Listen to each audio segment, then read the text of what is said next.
Welcome to Haystacks in Hell, an Ex-Adventist podcast where we tell stories about growing up Seventh-day Adventist, leaving faith behind, and building new, fulfilling lives. Hey everyone, welcome back to Haystacks and Hell. I'm your host, Santiago, and today I'm very excited to speak with Adam Kyle Jones, a fellow millennial ex-Adventist. Kyle grew up as a fourth-generation Seventh-day Adventist in the small town of Quinton, New Jersey, and attended an SDA church in the Allegheny East Conference. He started preaching by accident at the age of 14, taught Sabbath school classes, and was an ordained deacon in his church. Kyle's had a heart for theology, first studying philosophy at a community college, and then transferring to the Adventist school Oakwood University in Huntsville, Alabama. Kyle's plan was to go into ministry, but he eventually let go of his faith after 3 years at Oakwood and now identifies as an agnostic atheist. He's currently pursuing a bachelor's in education with the goal of getting his master's in philosophy and religion and eventually becoming a college professor. He enjoys reading and painting and has a deep love for the anime One Piece. In addition to enjoying discussions about science, history, and philosophy, Kyle's committed to promoting skepticism and critical thinking and talks about atheism, apologetics, and logical fallacies on TikTok and Instagram. So with that background, let's jump into our conversation. Kyle, thank you so much for your work, and thanks for coming on the show. Thank you for having me. It's a pleasure. First, I want to ask you about growing up in Quinton. I looked it up, and apparently the town of Quinton has about 2,500 people, according to a recent census. Does that sound about right? Yeah, actually sounds more than I would think. But yeah. Really? Okay. So what was it like growing up in such a small town? Well, I didn't like it growing up. I like people. I like to be around people, be around my friends. And so Quinton is a small town, like the type you'd see in a scary movie or something, like just very standard. I live at least 5 miles outside of the small town in the country where most of the people live, like out in the middle of nowhere. So growing up, it was woods, trees, ponds, lakes. And I kind of grew up in that type of atmosphere. And the reason we moved out there when I was very young was my dad was very into Ellen G. White and living inside of the wilderness and, where it's quiet. And so we lived out there. My dad had gardens and, I enjoyed the nature. I enjoyed having to use my imagination. Me and my brother go outside and play, find animals, find bugs. And I enjoyed all of that growing up. But as I got older, I definitely started to really hate it and want to be around my friends and around human beings. So. Mm-hmm. That's so interesting. And it's funny you mentioned that because your parents were able to do what my parents weren't ever able or maybe quite willing to do. My mom, I think, was as much as, if not a bigger reader of Ellen G. White than my dad was. And my mom very much wanted us to move to the countryside. I've talked about before how we were homeschooled and how she really bought into, this idea that we need to remove ourselves from from the world. I think with time she's realized maybe that's not as practical as it might sound when you read about that in some of those books. But that's so interesting. So your parents, was it before you were born that they had made that move, or did they move there after you had already been born? After I was born, pretty much. But before that, I don't remember, but I have seen our old house. And I guess you could say it's a suburb, but there was like woods on the other side of the street. It was just like a few houses on a dead end road. And we lived there, so it was kind of country, but my dad, I think, wanted to live more so secluded. Like where I live now, my only neighbors is my grandmother and my aunt. Their houses were built there. Other than that, you got to drive to the next house. So interesting. Okay. I had an Adventist friend, or a friend who grew up Adventist, who lived in the middle of nowhere in Ohio.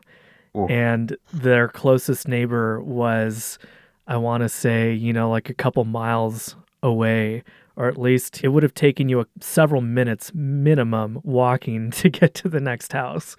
They were very warm, very inviting people. And I think, some of that warmth that we hear about is something that I think is a nice thing.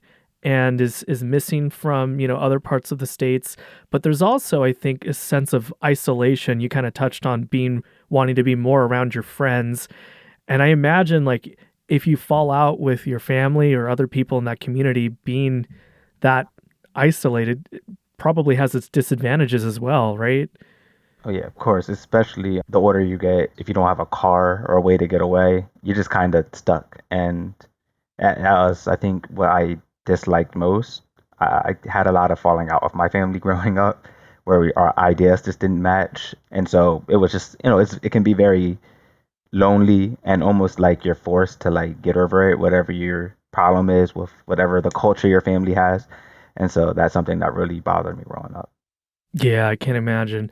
So, speaking of that, I wanted to ask, what are some of the earliest memories that you have growing up Adventist? And since you mentioned falling out with your family, it sounds like you maybe openly questioned some of the church's teachings growing up. So, what was that like? It was definitely interesting, because I didn't know what exactly I was doing wrong. And that's exactly what it was. You were right. I questioned things that I was taught. My earliest memory, actually, I would say, was at Sabbath school. And my aunt was the Sabbath school teacher. She was talking about Noah's Ark. And I simply just asked a question of how they could fit all the animals in the world, like two of every animal in the world, on the boat. Hmm. And it was an honest, genuine question. I can remember getting smacked in my mouth, like popped real Really? quick. Yeah, because that was my aunt. She can't hit the other Yeah. kids, but she can smack me, and she smacked me, and she said I was being disrespectful. And I never asked a question again to her. I can remember asking my dad things when I was very young. One specific question I just asked him was, "How do we actually know there's a God?"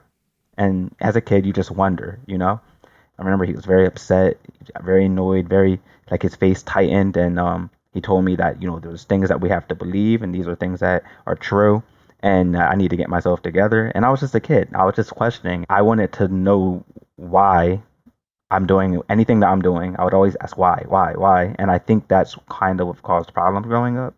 But my earliest memories were probably those two. I always go back to those when I think of where I am now. I still can't get over the fact that your aunt slapped you Yeah. in Sabbath school. I don't blame you for not asking her questions after that. I don't think I would have either. So, speaking of that, you've talked about how your dad said there's certain things you just believe in. I imagine they talked about faith. Did you ever hear people talk about having a relationship with Jesus? And since you had some of these questions from a young age, do you feel like you ever experienced any moments that felt spiritual or supernatural? I did, but I would say those moments came closer to being a teenager. As a kid, I can remember distinctly being in church, in the back of the church, working on the sound system. Me and my little brother used to do that all the time. And the preacher was talking about relationship with Jesus. And I remember thinking, like, how can I have a relationship with this person? Like, to me, it felt like I believe Jesus exists because I was indoctrinated to believe it. So I believed it, but it still felt so foreign and weird and strange. And I remember making up my mind that I don't care. And Hmm. I said something like that to my brother. I said, when I get older and I move out the house, I don't think I'm gonna care about religion or God or, not that I won't believe it because at that time I believed it was true. I just wouldn't care because it's messing with my brain and the way I'm thinking, and it's troubling me to even try to wrap my head around it. And it just seems like something I just want to leave alone. Interesting. Okay. And so you said you were about a teenager when you had that thought? Yeah, I would say like maybe like 12 or 13. Okay. Hmm. So, speaking of that, and especially given the fact that your parents intentionally moved closer to the countryside, I imagine they had some pretty strong thoughts about the end times. So, did you grow up with any anxiety about death or the afterlife or end times? Yeah, I would say a lot. My dad, more so than my mom, is very into Ellen White, into last day events, what he calls quote unquote present truth. And Mm, that's being the most important thing that we need to talk about the sanctuary in the last days. And so all my life, I've heard that type of stuff from my parents in our house. Every sermon my dad ever preached has something to do with Revelation, last days. That's like his go to. So for Mm, me, I always thought about that I need to be perfect. I need to stop and be completely sinless because one day we won't have like an intercessor and we'll have mm-hmm, to stand on our own. And I used to be so afraid, and they'd say, anybody could, have one sin and they'll be lost. I think what mm, really got me as a kid though is a small book. I forget the author, but the book's called Now, Now. It's by an Adventist, I believe, and it's about the last day events coming true and the Sunday law coming and everything happening. And in this book, the main character, she's the only faithful one in her family, and her mom and dad, her brother, her older sister, they all are lost. They all don't care about the Sunday law, and she starts to realize the Holy Spirit left them, and she's mm. running, and they're being hunted down and tortured and shot at. And then she gets captured. And when she gets captured, she's so scared, and they're about to kill everybody. And, and then Jesus comes. They see the small cloud the size of a fist, and it's the end of the book. And my mom read that to us as if it's a happy story, and all it did was terrify me. I was like, Oh man. it just sounded like science fiction, kind of. Like Yeah. everybody is like had their body snatched by aliens, and they're the only human being left. Like that's what it felt like. Like everybody's taken over by Satan. And so all my life, until I got a little older and started reading Last Day events for myself, all my childhood, I would say I was terrified of Last Days. Wow. Yeah. It's interesting to hear people talk about that because even though I grew up in a conservative and fundamentalist church, I don't remember hearing too much about this idea that Jesus would stop being the intercessor and that you'd have to be perfect for a certain amount of time. And I imagine if there's any progressive or liberal or moderate Adventists listening to this, they're probably like, "Well, that's not what I hear in my church." But I'm glad that you and others are speaking out about this. Somebody also submitted a story to the website using the pseudonym Faithless Fundie. I read her story a couple episodes back where she talks about that same thing. She thought that she would have to be perfect until, between the time that Jesus left heaven and came back to earth. It's so interesting to hear that people were traumatized, I think, and terrified from being taught that. I'm hearing you mention you believed in God, you believed that there was a God, but you also kind of had these questions. And you've talked about how you were an ordained deacon. So that must have meant you were a baptized member by that point, right? Yes.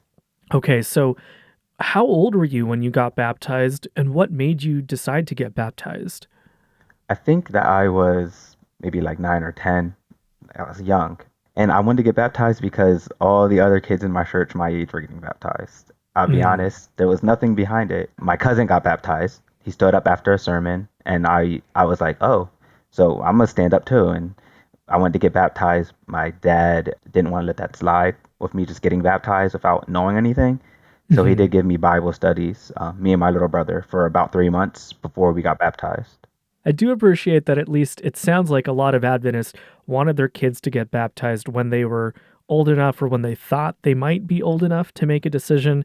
At the age I got baptized in my teenage years, I still didn't fully know everything. I didn't have the full picture.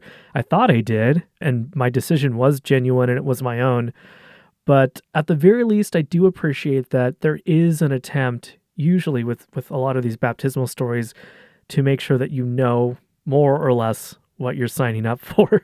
Yeah. So you've talked about how your dad was preaching, he gave you the Bible studies before you got baptized or when you made that decision. So was he a pastor or was he just like an active lay leader in the church? I would say like an active lay leader. He was one of the elders, and we had a very small church, so our pastor had like three different churches to attend to. So the Mm, elders would preach, and so my dad would typically he'd preach, every so often, at least twice a month. And so I would hear him preaching a lot, and he also was part of a ministry outside of the church, and they did sermons and had their own like church outside of the conference. And so I would hear my dad do those types of things. He's a very active member of the church. yeah. I've been to one of those independent churches outside of the official conference system. You've mentioned that you started preaching by accident at the age of 14.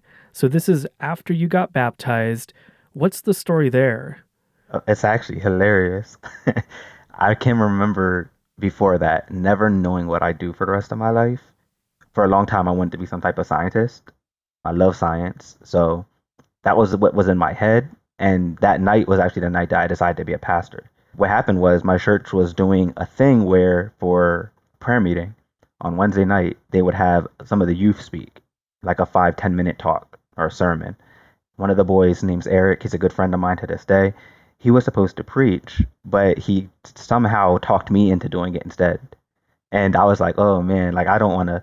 And he said, like, you should go ahead, and they pushed me to do it. And I walked up there with nothing prepared. I can remember my dad looking so confused. And I just had my Bible in my hand and I like opened it up and I stood there for like 5 minutes flipping through the pages. I found a Bible verse just saying it's like a terrible thing to fall into the hands of the living God. And I was just like, oh, like I highlighted that verse in my Bible at some point, I guess. And I said, I'll preach on that. I basically preached that we need to be more careful in how we treat each other and how we act as a church because God's watching and we need to just remember that we will be judged one day. So every time Hmm. that you're rude to somebody, basically a message on just treating people better in the church. Yeah. And I made it very personal, maybe a little too personal. I was like, members doing, I would like call out certain things that happen in our church. But I was a young man. So to them, they were all listening. They're like, wow, like he's really saying it. I got done preaching. They were excited the way I spoke. I think I naturally was able to do public speaking very well.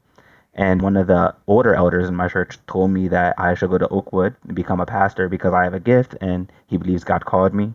And when he told me that, I believe God called me. So, Interesting. Okay. Wow. It's interesting to me that you went from kind of having these questions and doubts and then getting baptized because you saw other people like your cousin getting baptized.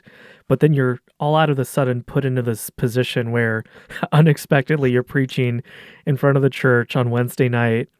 And then you get told by an adult, a leader in the church, that you've been called by God. I've heard other people who are now ex Christians talk about how they were told that they were called by God or that they had a gift and that they really genuinely believed that at the time because someone they trusted or someone in a position of authority told them that.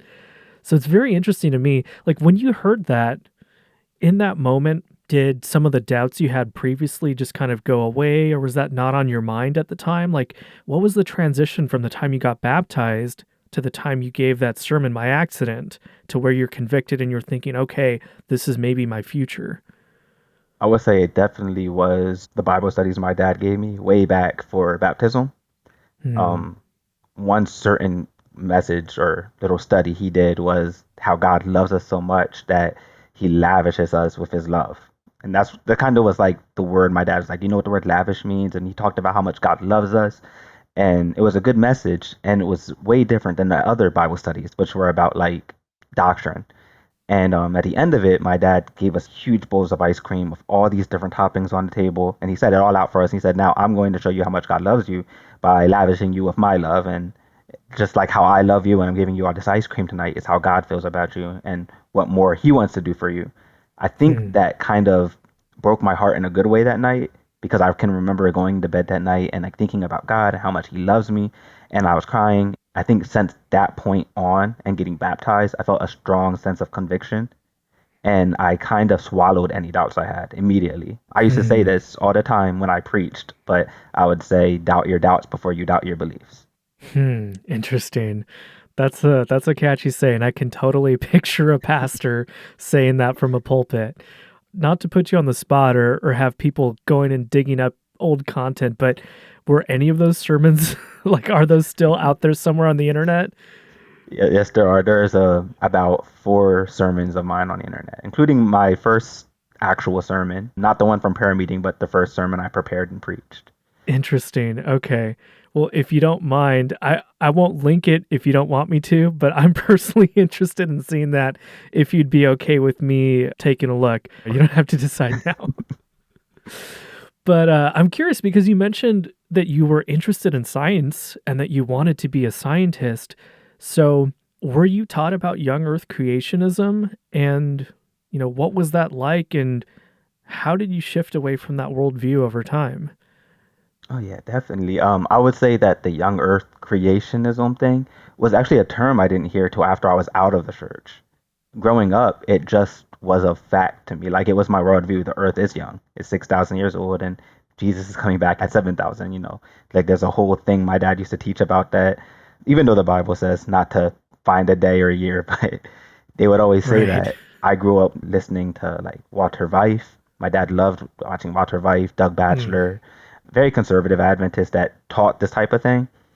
And so growing up, it was the worldview I had. And my dad, I went to camp meeting one year. My dad bought me this comic book by an Adventist named Jim Pinkowski. The comic book was the truth about dinosaurs.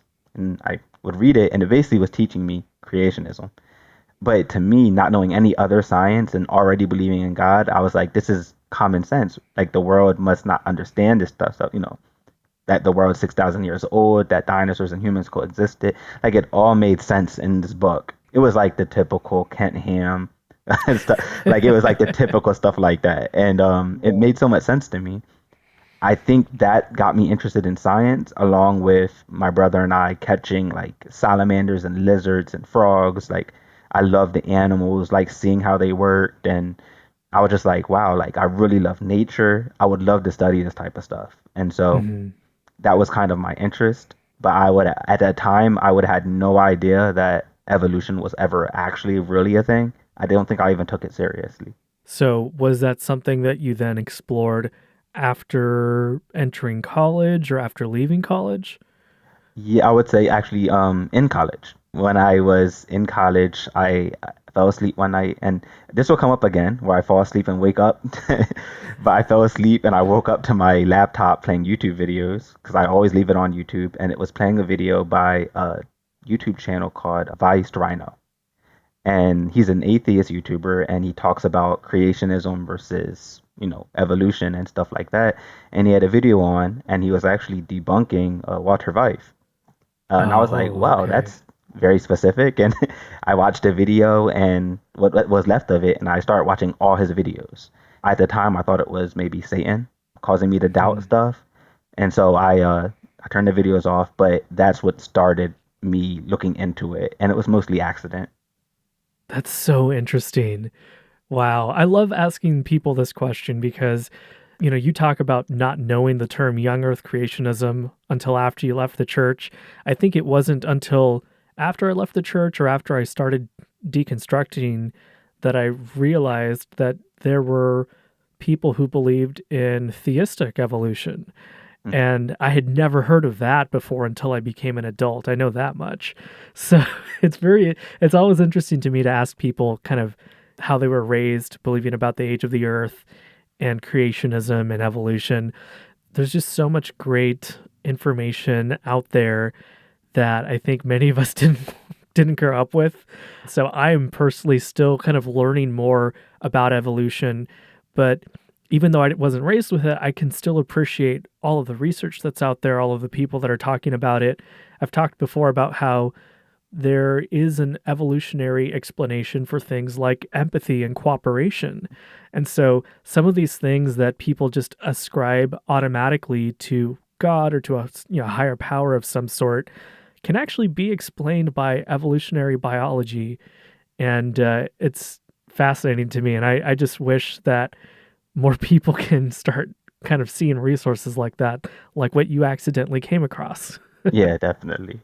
I would say too, just because I thought it was a funny thing, when actually looking into evolution, I can remember way back. I remember when I was watching the video, I remembered way back my church put this Christian movie on where they were in one part of the movie trying to put evolution and creation together.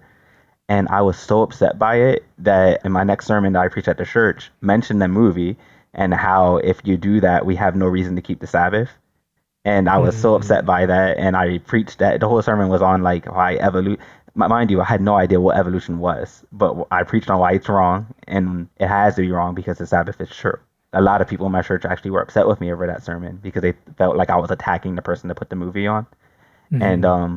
I was like really upset. That was when I was a little older though. I was in my 20s.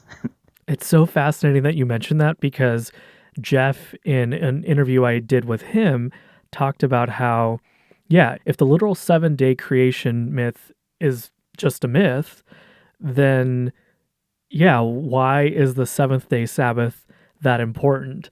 I personally never really thought about that connection growing up, but looking back, it makes a lot of sense how those things are very much linked. I wouldn't be surprised if there's some Adventists who maybe do believe in evolution of some sort and have managed in some way to kind of reconcile those two opposing ideas. I haven't really read too much about that yet, but I'm trying to kind of understand perspectives of people who didn't grow up as a fundamentalist Adventist or a fundamentalist Christian, because progressive Christianity and fundamentalist Christianity can look pretty different, even though they have kind of some of the same core beliefs. So, anyway, speaking of evolution, speaking of kind of being out in the countryside and your dad's views on the end time, a lot of this comes from Ellen White and kind of, the church founders. And I've had a couple guests like Jeff, like Melissa, talk about how their families avoided mustard and spices in line with Ellen White's writings. But I know that's not universal to the Adventist experience. So I'm curious, did your family also avoid things like that? Or did you know any families that did? I did know people who did, yes. One of my dad's best friends and a mentor to me when I was trying to preach. I'm not going to put his name out there, but he was bigger than anybody I've ever known until I went to Oakwood about Ellen White and being strict. I mean, Ellen White said something about wearing long sleeve shirts so that you don't get sick. And they do that.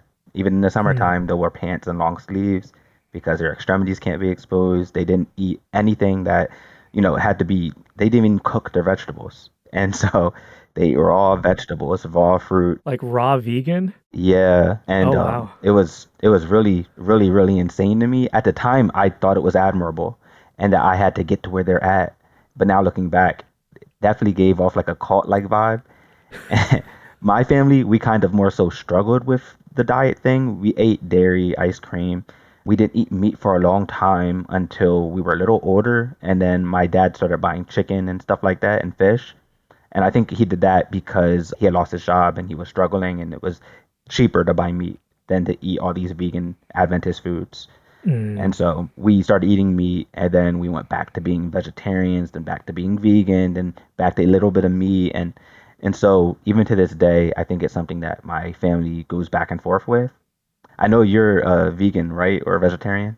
Vegetarian still, yeah. I was a vegan till about sometime 2 years ago. Interesting. Okay. And after that, I stopped and started tasting different things, and I fell in love with seafood. So I do eat meat and stuff nowadays, but certain things I don't really eat, like pork. Yeah, I've heard that other ex-Adventists still, some of them still can't stand the taste of pork. I remember the first time I ever had some was, I think, at an Italian restaurant, and I don't remember the name of the dish right now, but it was pretty good, at least the way that they prepared it. But it's definitely not something that I eat regularly. Like, I still consider myself a vegetarian, or I guess you could say like a flexitarian, because every now and then when I'm eating out with my partner or with friends, every now and then I might have some meat or some seafood, but it's pretty rare. My partner is pescatarian, so every now and then we have some of that. I appreciate what you said about the Adventist veggie meat being expensive, because yeah, that's not very accessible. Like, people talk about how sometimes being vegetarian is cheaper than being a meat eater. And I think it really depends on what you're buying and where you live and how accessible some of these things are. Oh yeah, definitely. And just from growing up, I could tell that when we were vegans or vegetarians, you have to buy a lot more groceries and eat them a lot faster than if you buy things that are in preservatives or meats that you can freeze. I think that's why it became more expensive. And we lived in the middle of nowhere. You had to drive to go get the food and come back. So buying Adventist food for us, you had to pay shipping because we had to order it. So I think it definitely depends on where you live. Whereas maybe if you're in the middle of a city, it might be a little easier. So for us, it was definitely hard for us to eat healthy. And my dad was very guilty about it. I would hear him all the time say, I got to stop eating this ice cream while he's eating the ice cream. Stuff like that. And I think that for me, it made that health message something that I cared a lot about, but I never really put my morality into it just because I felt like this is going to be something that I'm not going to do completely. Like, I don't think I can see myself being like the man who was my mentor. I can't get there. Hmm. And Yeah. it was guilt, a lot of guilt in it. So, Yeah. I'm glad that even back then you were able to see that, morality is not inherently tied to the SDA health message. Yeah, I would agree with that. So I'm curious, like you've talked about how you had this interest in science, then you had this idea that you wanted to go into ministry. What made you want to study philosophy? And can you kind of walk me through the time between you're invested in your belief, you're preaching in church, then you go to community college. What was the transition between then and going to community college and pursuing philosophy? well, I wanted to go to Oakwood, and I wasn't able to go right out of high school. And that was on me. My parents never went to college, and no one in my family's finished college, or a lot of them haven't attended. So for me trying to go right to Oakwood, which was so far away, I didn't know what to do, so I did nothing. So I graduated, and I needed to go to school. I went to Cumberland Community College down the street from me. Not really down the street, but the next town over. I applied, and I told the people that help you get into your classes and stuff, I told him that Hmm. I wanted to study theology to be a pastor. He thought it was funny because this is a community college. They don't have, theology classes.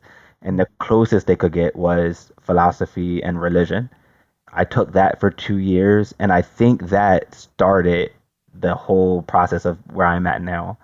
During that time, I was preaching, and I think during that time is when my dad said to me that he feared that I was becoming more progressive or liberal when I was Hmm. preaching, and that I'm not preaching present truth. I'm just preaching, regular things at any Christian church that you could hear anywhere. And you need to preach the Adventist message. And I had started to get away from that because of learning philosophy and learning different religions and different things. And I just realized the world was a lot bigger than I thought it was. That's such an important point, right? Realizing that the faith that we were raised in is just one of many. And even then, I'm amazed at kind of the variety that exists within the Adventist faith. There's a church that I stumbled across their YouTube channel a couple weeks ago out in Florida, and they're fully like LGBTQ affirming. I think they even have queer people on their pastoral staff. Wow. And it's like, I can't imagine ever seeing anything like that within the church I grew up in or any of the churches that I visited, like any of them at all within my time as an Adventist. So it's interesting to, to hear your dad kind of have that fear about you becoming more liberal in your theology because, yeah, there is this tension, right, within the Adventist church. If you grew up in a conservative fundamentalist Adventist church, there's an emphasis on end times and prophecy and, like you said, present truth. And I remember that our church had the best attendance when we had a pastor who didn't focus as much on that. He still, I think, quoted from Ellen White every now and then, but probably like you did, he focused more on, I think, the core gospel message. What your dad said, oh, you can get that at any other Christian church. And it's interesting to me to see this tension between the Adventist message and the more, I guess, generic gospel message. Melissa, the person I interviewed, talked about how she didn't really hear much about having a relationship with Jesus. My brother did as he was growing up. I think it's really shifted over the last couple of decades, though. Like, I think some Adventist churches are starting to realize you can't just focus on end times prophecy Yeah. only and keep a congregation. No, we will leave as we get older. Yeah, you and I are evidence of that. Can you talk to me a little bit about the process of transitioning from community college to going to Oakwood and what were some of the differences you noticed? Was that the first Adventist school you had attended? Yes, actually, my oldest sister, she attended Pine Forge Academy, which was a boarding high school over in Allegheny East. She went there, and she would come home and tell stories about being in Adventist communities. Everybody's Adventist, and it sounded terrible. So I was thinking that it would be the same, just like really bad and terrible. But then everybody that went to Oakwood from my church that were like around my age talked about it as if it was amazing and so beautiful and everything. Everybody was just like, "Oh, it's great." So my expectations became like this will be like heaven. And I used to think that all the Mm. time. It'll be like heaven. I was raised in like a more white area, so it'll be nice to be around like all black people. And there's a culture shock when I got there because there's no such thing as a type of black people. Like everybody's different, and there was so many different types of things. But I can say when I first got there, my first day, I was like an old man in the sense that I heard like them playing rap music and people cussing, and I was like so appalled. And I called my dad.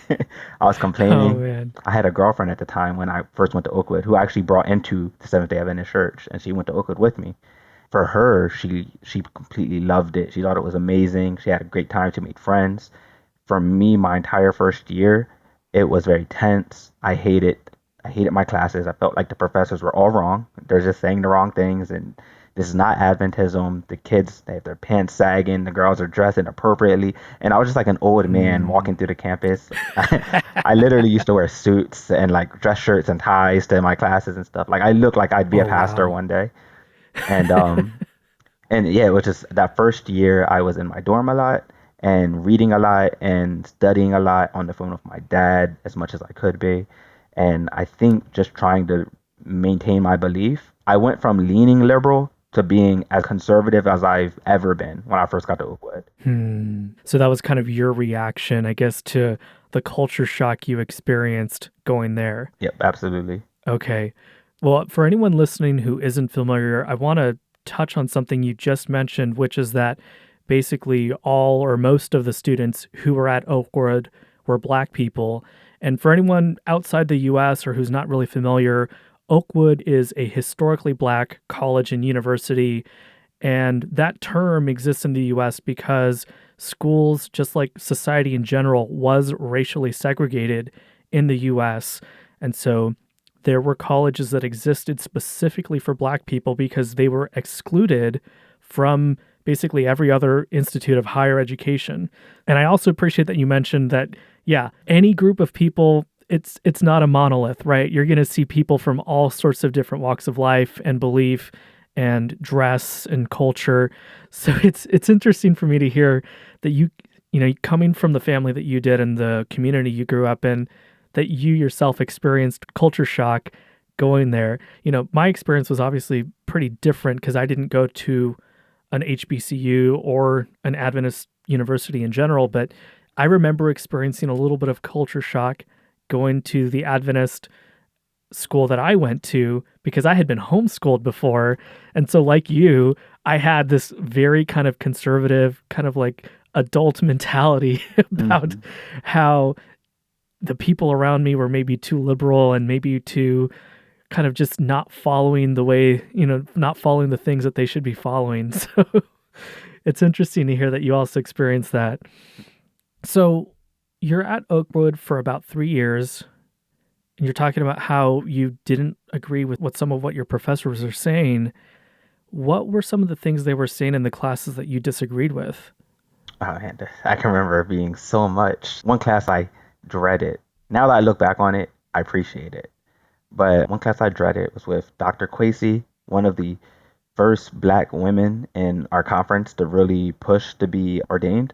I don't think she ever was ordained, but she pushed for it. She's an older woman and she taught contemplative prayer. And that Mm, was like a boogeyman thing in my church growing up. Like, oh, that they're teaching meditation and Buddhism and it's from the Catholics and all these types of things. And so I went into the class. I was like, I have to take this. And she taught us a book. I forget the author, but it was The Purpose Driven Church. My parents, they hated that book. My church preached against it and the type of gospel.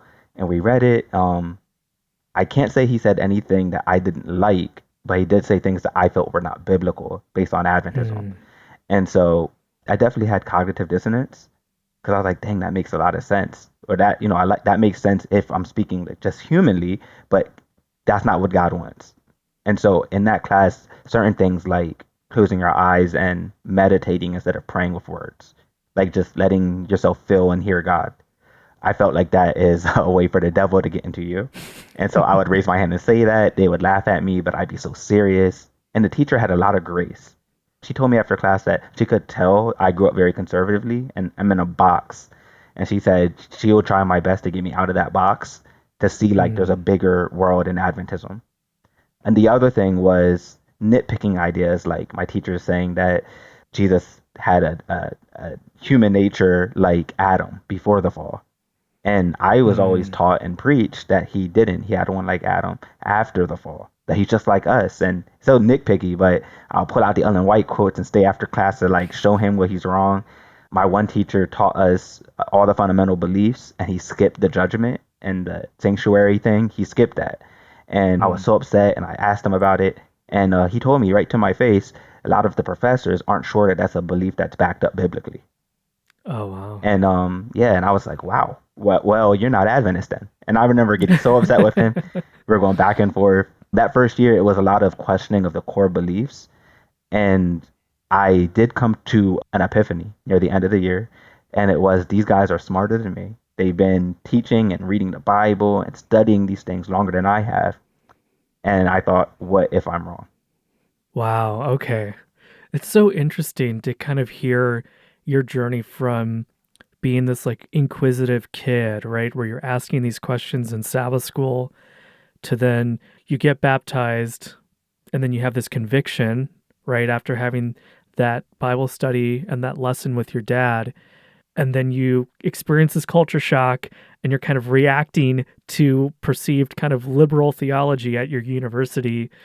And then kind of being able to recognize, okay, maybe the world is wider and the theology is wider than what I've been taught. Oh yeah, definitely. I would say that definitely was a chaos from the day I first started preaching until recently. Yeah, wow. Okay. Well, yeah, it's funny you mentioned contemplative prayer because I remember at my church over on the West Coast that people were scared about that and they were preaching against that as well. I'm pretty sure we had a guest speaker who's like his whole thing was specifically, at least he had one sermon specifically talking about that. And I remember also hearing the arguments that it was introducing like Eastern religion and it was kind of this Mhm. Trojan horse to get us to kind of veer away from the truth. So yeah, it's so interesting to hear. It's so interesting to hear you had that experience too. So, okay, so you're in Oakwood, you're having these discussions, you're experiencing kind of cognitive dissonance. Can you tell me the story and how it felt like to go from wanting to be in ministry to then losing your faith? Oh yeah, it definitely was like groundbreaking for me, I guess I could say. I wasn't hurt or upset because my experience within the faith was good. Other than not being able to question certain things, I enjoyed being Seventh-day Adventist. I enjoyed the teaching and preaching. I enjoyed the community. The day where I was just like, I don't know if I can do this or I can be Adventist was in my second year. And what we had to do was we had to have a verse in the Bible, and everybody had a verse. And what we had to do was take this verse and basically exegete it. So give all the context, go into like the history. And so I did that with the chapter in, I think it is Matthew 14, I'm guessing. But it was about I'm the branch, you're the vines. And I'm Mm-hmm. like, okay, this is easy. So I start going into it. I'm doing really well. And we were told not to use Ellen White because that's cheating. So to like use Mm-hmm. other commentaries, use history books, but don't use Ellen White. I decided to use her first because I felt like she's a prophet. Why wouldn't I use her? So I used her first. And I saw that in the Greek, in the Bible, when Jesus said any branch that is like has no fruit, to lift it up. Now in English it says to cut it off, but in the Greek it's Mm-hmm. saying lift it up so that it can bear fruit. And I said, wow, it's so weird that Oh. they translated it that way. But some Bibles they switched it. But Ellen White, in talking about this verse, translated it to what the King James said, not the Greek. And I just thought that was puzzling because she's a prophet and God's talking to her. Why would she get it wrong? And it's such a Mm-hmm. little detail, but it like really bothered me. I walked to my hermeneutics professor and I showed it to him. I showed him. He said, "Oh yeah." He said, "Well, just because she's a prophet doesn't mean everything's right." And then it just went to a whole thing where I was just like, "Well, if I don't know that if she's right on this, how do I know if she's wrong somewhere else, or if that's Mm-hmm. right or this is wrong?"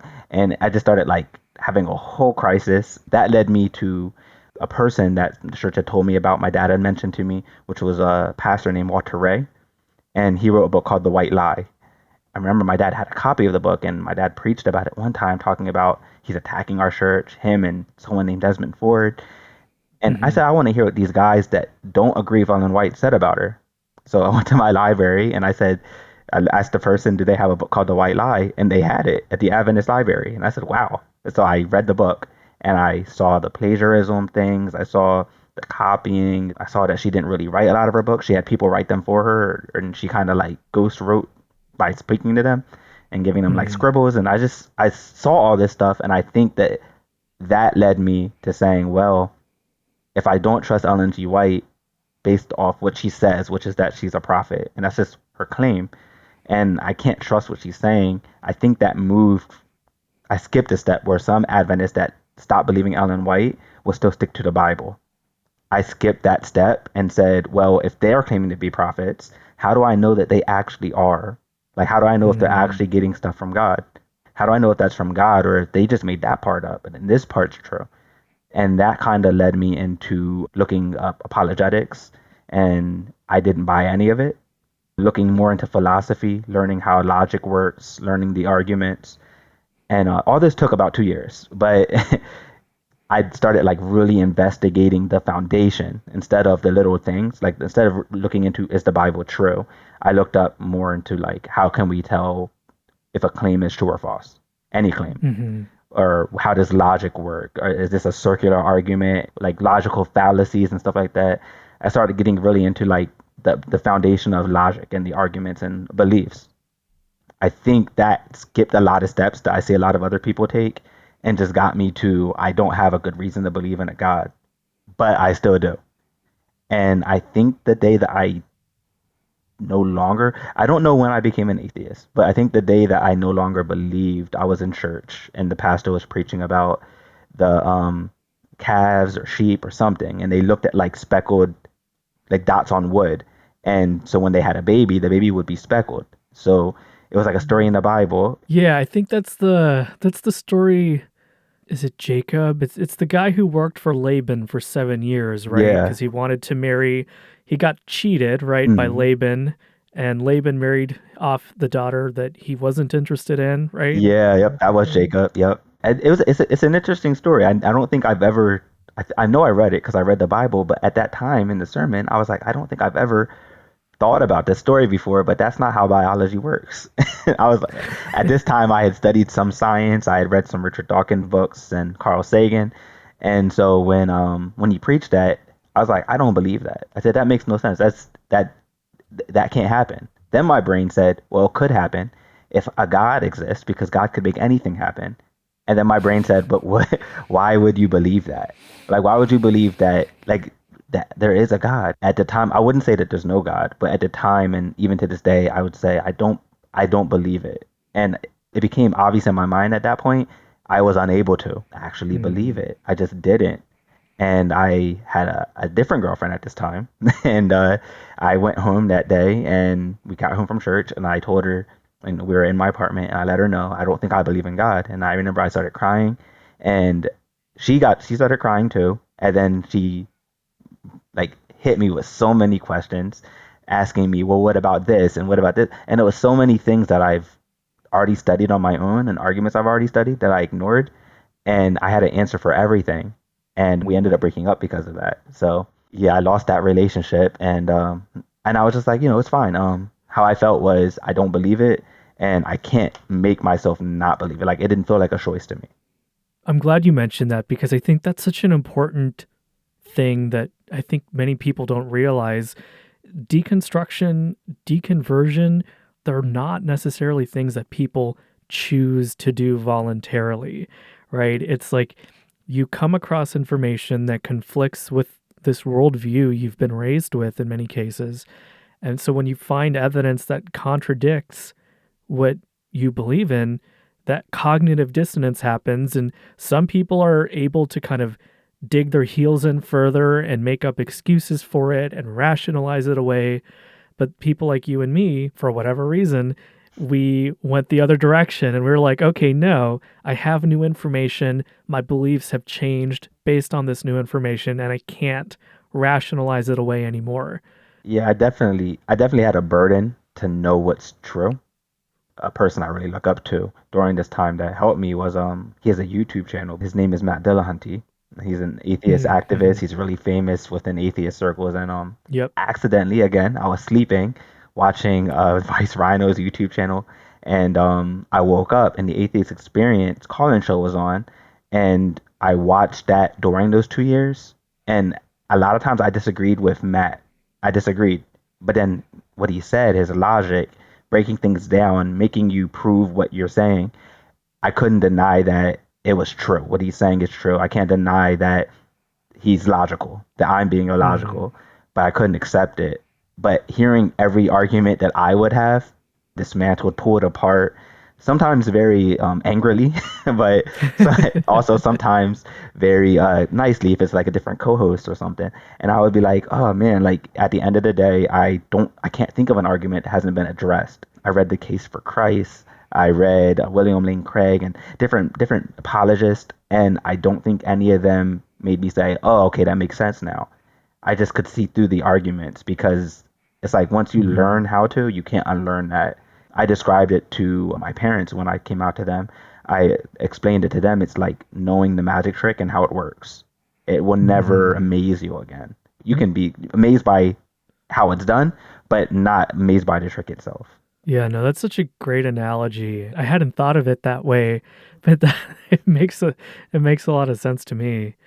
I'm glad you mentioned Matt because I have seen some of his show. I haven't followed his work too closely, but I know what you're talking about, where he can come off as very forceful and antagonistic.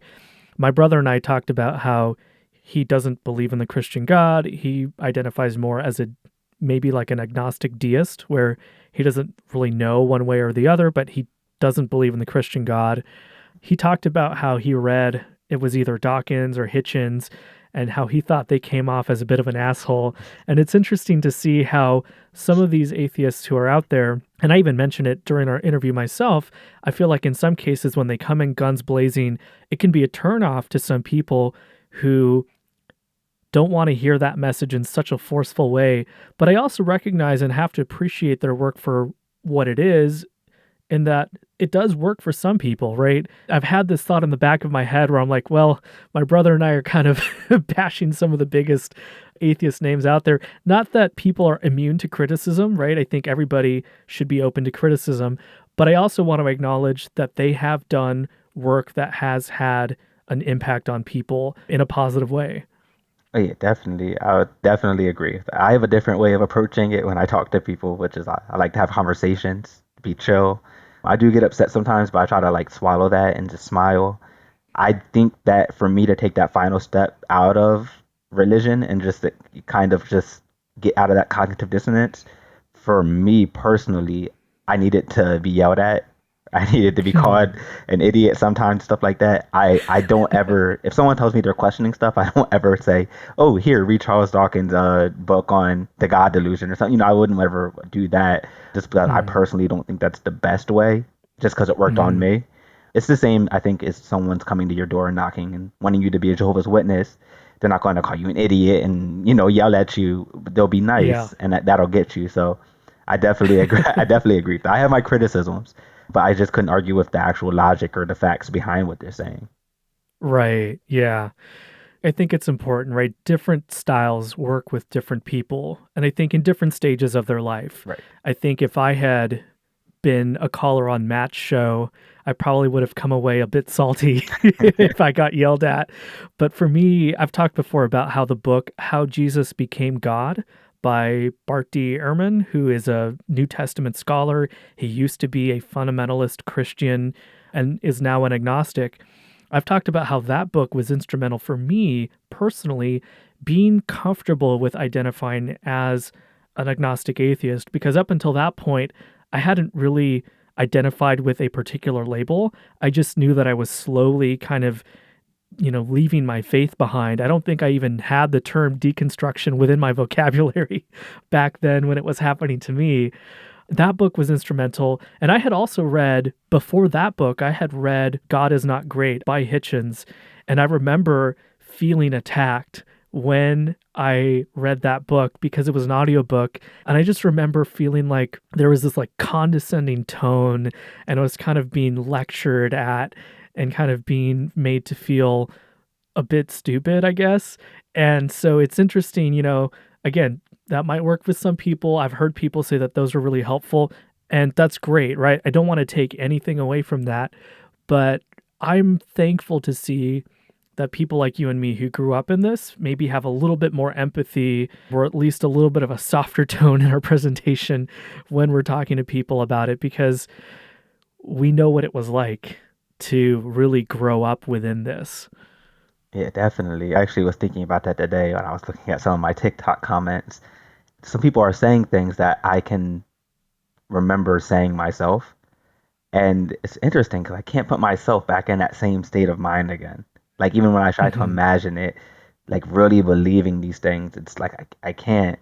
But I understand why they do. And to them, anything else is, insane to think that God might not exist or that the Bible is not true. Like, for an Adventist, just believing simply that evolution could be true is like an insane thought. I can understand that. And so, especially when it comes to like Adventists, and I have a soft spot for like black people who are religious, trying to come out of it too, because we are a very religious group of people. And I know Hispanic people are as well, very religious. It's just very hard to come out of that because that is part of your culture. And Hmm. so I try my best to be understanding and just try to help people where they need help or help them see like the logic in it through questions instead of just saying, you're an idiot or you're delusional or you're just crazy. I try to not do that if I can help it. Yeah. Even though I didn't grow up in a Spanish speaking church, I can relate to the aspect of people who are Latino or who are, people of color who grew up in a very religious environment with my mom being Latina. And you're right. I think we have to recognize that the experience is different for everyone, even within different families, even if you are within maybe the same kind of ethnic group, right? It's still a different experience for each family. But you're right. I think there is kind of a tendency for people of color to have grown up religious, at least from what I can see in the United States. And I'm glad you mentioned that because you were part of the Allegheny East Conference in New Jersey, which is specifically, if I'm not mistaken, a black conference Yes. within the Adventist Church in the US. And for anyone who isn't familiar, how would you describe the separate conference systems? And there's definitely a huge difference when it comes to like style of music and dress and worship. I've been to like New Jersey conference churches, which is more of like a white conference, and then I've been in Allegheny East Conference all my life. I would say that we definitely have like that more traditional black style of preaching. A lot of yelling, a lot of like very expressive. The music is very important. We have drum sets and things like that. Some people believe Ellen White says no drum sets, but in Allegheny East Conference, it's like a regular thing. The other conferences, like New Jersey Conference, I've been in some of their churches. It does seem very serious, very matter of fact, just the piano, just hymns. Some people That's how like my that. church was. Yeah, my actual home church was very similar to that. Hmm. Only on big events, but I think that's because we were so small. Even my church being very conservative and very small and not having like a lot of members and a pastor that wasn't very expressive was different than the New Jersey conference or other conferences that I've been to, especially like going to Oshkosh when I was a Pathfinder and seeing Hmm. different types of Pathfinders and how they drum and how they do like Pathfinder drills. And, Hmm. we're drumming and it's like off the movie Drumline, like we're having fun, we're dancing. And Yeah. it's so different to see people that will actually look at that. And I'm thinking I'm conservative and they'll tell me stuff like, oh, this is bad. I can't believe you guys are doing this. Ellen White said this and that. And I definitely got that growing up from other people for other conferences where I see on their face, or I'll preach and I'll raise my voice. Someone from another conference in the pews will look uncomfortable. I think that that's the difference. The worship style is what I would say all of that is wrapped up in. I grew up not too far from a black church within my city, but I remember that my parents for just forever had gone to this other church, which was a very multicultural church, but the culture and the tone, just the overall vibe of the church was predominantly white Protestant Christianity, even though there were people from a number of different countries and a number of different cultural backgrounds. And I do remember a couple of times visiting, as we would refer to them, the black church, and seeing that, like you said, there were drums. And I never really thought too much about it, even though within my own church, we were very much against drums. I remember one of the youth in my youth group one time just brought a cajon, there's just this box, which is not even like a full drum set. And somebody got upset at that. And I Wow. remember by that point, I think I had started deconstructing by that point. I definitely gotten more liberal in my own kind of theological views. And I kind of defended him. And I remember speaking in our Sabbath school class about that.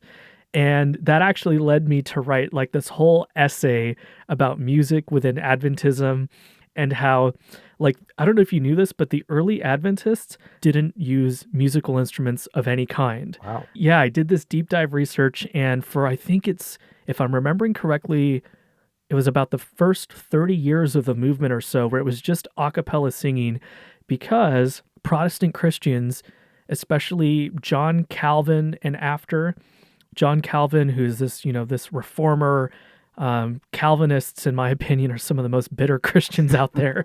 But John Calvin talked about how the organ is literally like the instrument of the devil. And it's because as Protestant Christians were trying to distance themselves from the Catholic Church, the organ was seen as a very Catholic thing. And it's so funny to me how centuries later, basically every Adventist church I've been to has instruments in general, but they also have an organ, Hmm. and how that is now seen as the conservative music, whereas before in John Calvin's time, in his churches and in his part of the world, that would have been seen as, devil music or something like that. So one of these days, I'm going to put it up maybe on the Patreon, this whole essay I wrote up, because I was very kind of annoyed that people were making such a big deal about that when I no longer saw it as a big deal. But I remember my parents played like a VHS tape, which some Adventist had given them, and it was all about how Satan was infiltrating the churches through drums. And so yeah, I never really put two and two together. I just thought, oh, when I visit a black church, it's just a cultural difference, and that's kind of, I didn't really think, too much more about it. But growing up, were the separate conference systems ever really talked about? And other than your own personal observations, did you hear other people talk about the quote unquote white church versus the black church? I did. Being very young, my mom told stories about a white church that was down the street from her church that actually turned them away when they were younger. Oh, They went to go wow. visit and they opened the door, they cracked it open, they told my mother's mother and father that the black church was down the street. Wow. That story always stuck in my head because that church is around today. I actually visited it like last year. They told my mom that, and I thought that was crazy. Other than that, when I was at Oakwood, they're very into social justice and stuff like that. So, and I am too. I think I got that way at Oakwood to care more about the type of stuff. And they were Hmm. very much into like Oakwood versus Southern because Southern was very racist towards Oakwood students and towards their own students who are black. A lot of that stuff would be talked about at Oakwood on the pulpit between the students. And a big thing that Oakwood and a lot of the students at Oakwood push for is why do we have to have a separate conference? Why is it that, we have separate conferences and then they have privileges that we don't have over here in this conference, or Hmm. promotions that we're not getting over in these conferences. And so at Oakwood, I would say became a big thing where I became aware. Before I went to Oakwood, I almost forgot other conferences that weren't black even existed. It's because we didn't mix at all. Wow, that's interesting. Yeah, I still need to read more about this, but the little bit of research I did on this, my understanding is that the General Conference was the one to initially suggest having a separate conference. And I think some of the black lay leaders at that time were maybe initially against it, but then they changed their minds and they thought, okay, maybe this is something where we can kind of maybe have more control over our churches and how we worship. But it sounds like from what you're sharing, at least at Oakwood, it sounds like that mindset has kind of changed a bit since then. Yes, yes, it has. A lot of students are for coming back together. I personally am not, but it's for the reason you just said, that I feel as though if two conferences merge, who's now the president of that conference, you know? And so stuff like that makes me worry. And so I think that we're fine separate, but I think we should work together more. That's something that I used to preach. Even at Oakwood, I would say, there's Southern, we need to get together and do stuff with them. If there's a church down the street, like there's in Huntsville, there's like so many Adventist churches in Huntsville. And some of them are black, some of them are white, some are Latino. Like we should do things together. We just stay to ourselves so much, but we should invite them to Oakwood. We should go to their church and Hmm. some of the people like those ideas. We actually got Oakwood Drumline to go to the other churches and stuff and perform for them and invite them to like big days when we have like, Kurt Franklin or somebody coming to the church to like perform. We invite the other churches Hmm. and stuff and so that's kind of what I was trying to push for at those days. Even when I wasn't Christian anymore or Adventist anymore, I still was like pushing for those types of things at Oakwood before I left. So yeah, definitely he's talked about a lot. Social justice, huge deal at Oakwood, talking about the racism in the country and within the Seventh Day Adventist Church as well. Things that I was completely unaware of until I got around other people. Hmm. Yeah, it's something that has been talked about more, especially since I think 2020. And I know that there's some people, even within my own family and people that I grew up with around church, who will talk about how, oh, this was in the past and this was so many hundreds of years ago. Why are we still talking about it? Get over it. But the fact that segregation literally still exists in some of our communities and the fact that these disparities still exist, I think it's so important that we continue to talk about that and not let that fade into the background because you're right. Like social justice in some circles has, just like with the term woke, has been given such a negative connotation. But when you look at what it's actually talking about, it's just recognizing that there are injustices and that there are big problems that we have as a society that we need to address. When you look at the original definition, how could you be against that? Right. Right? Exactly.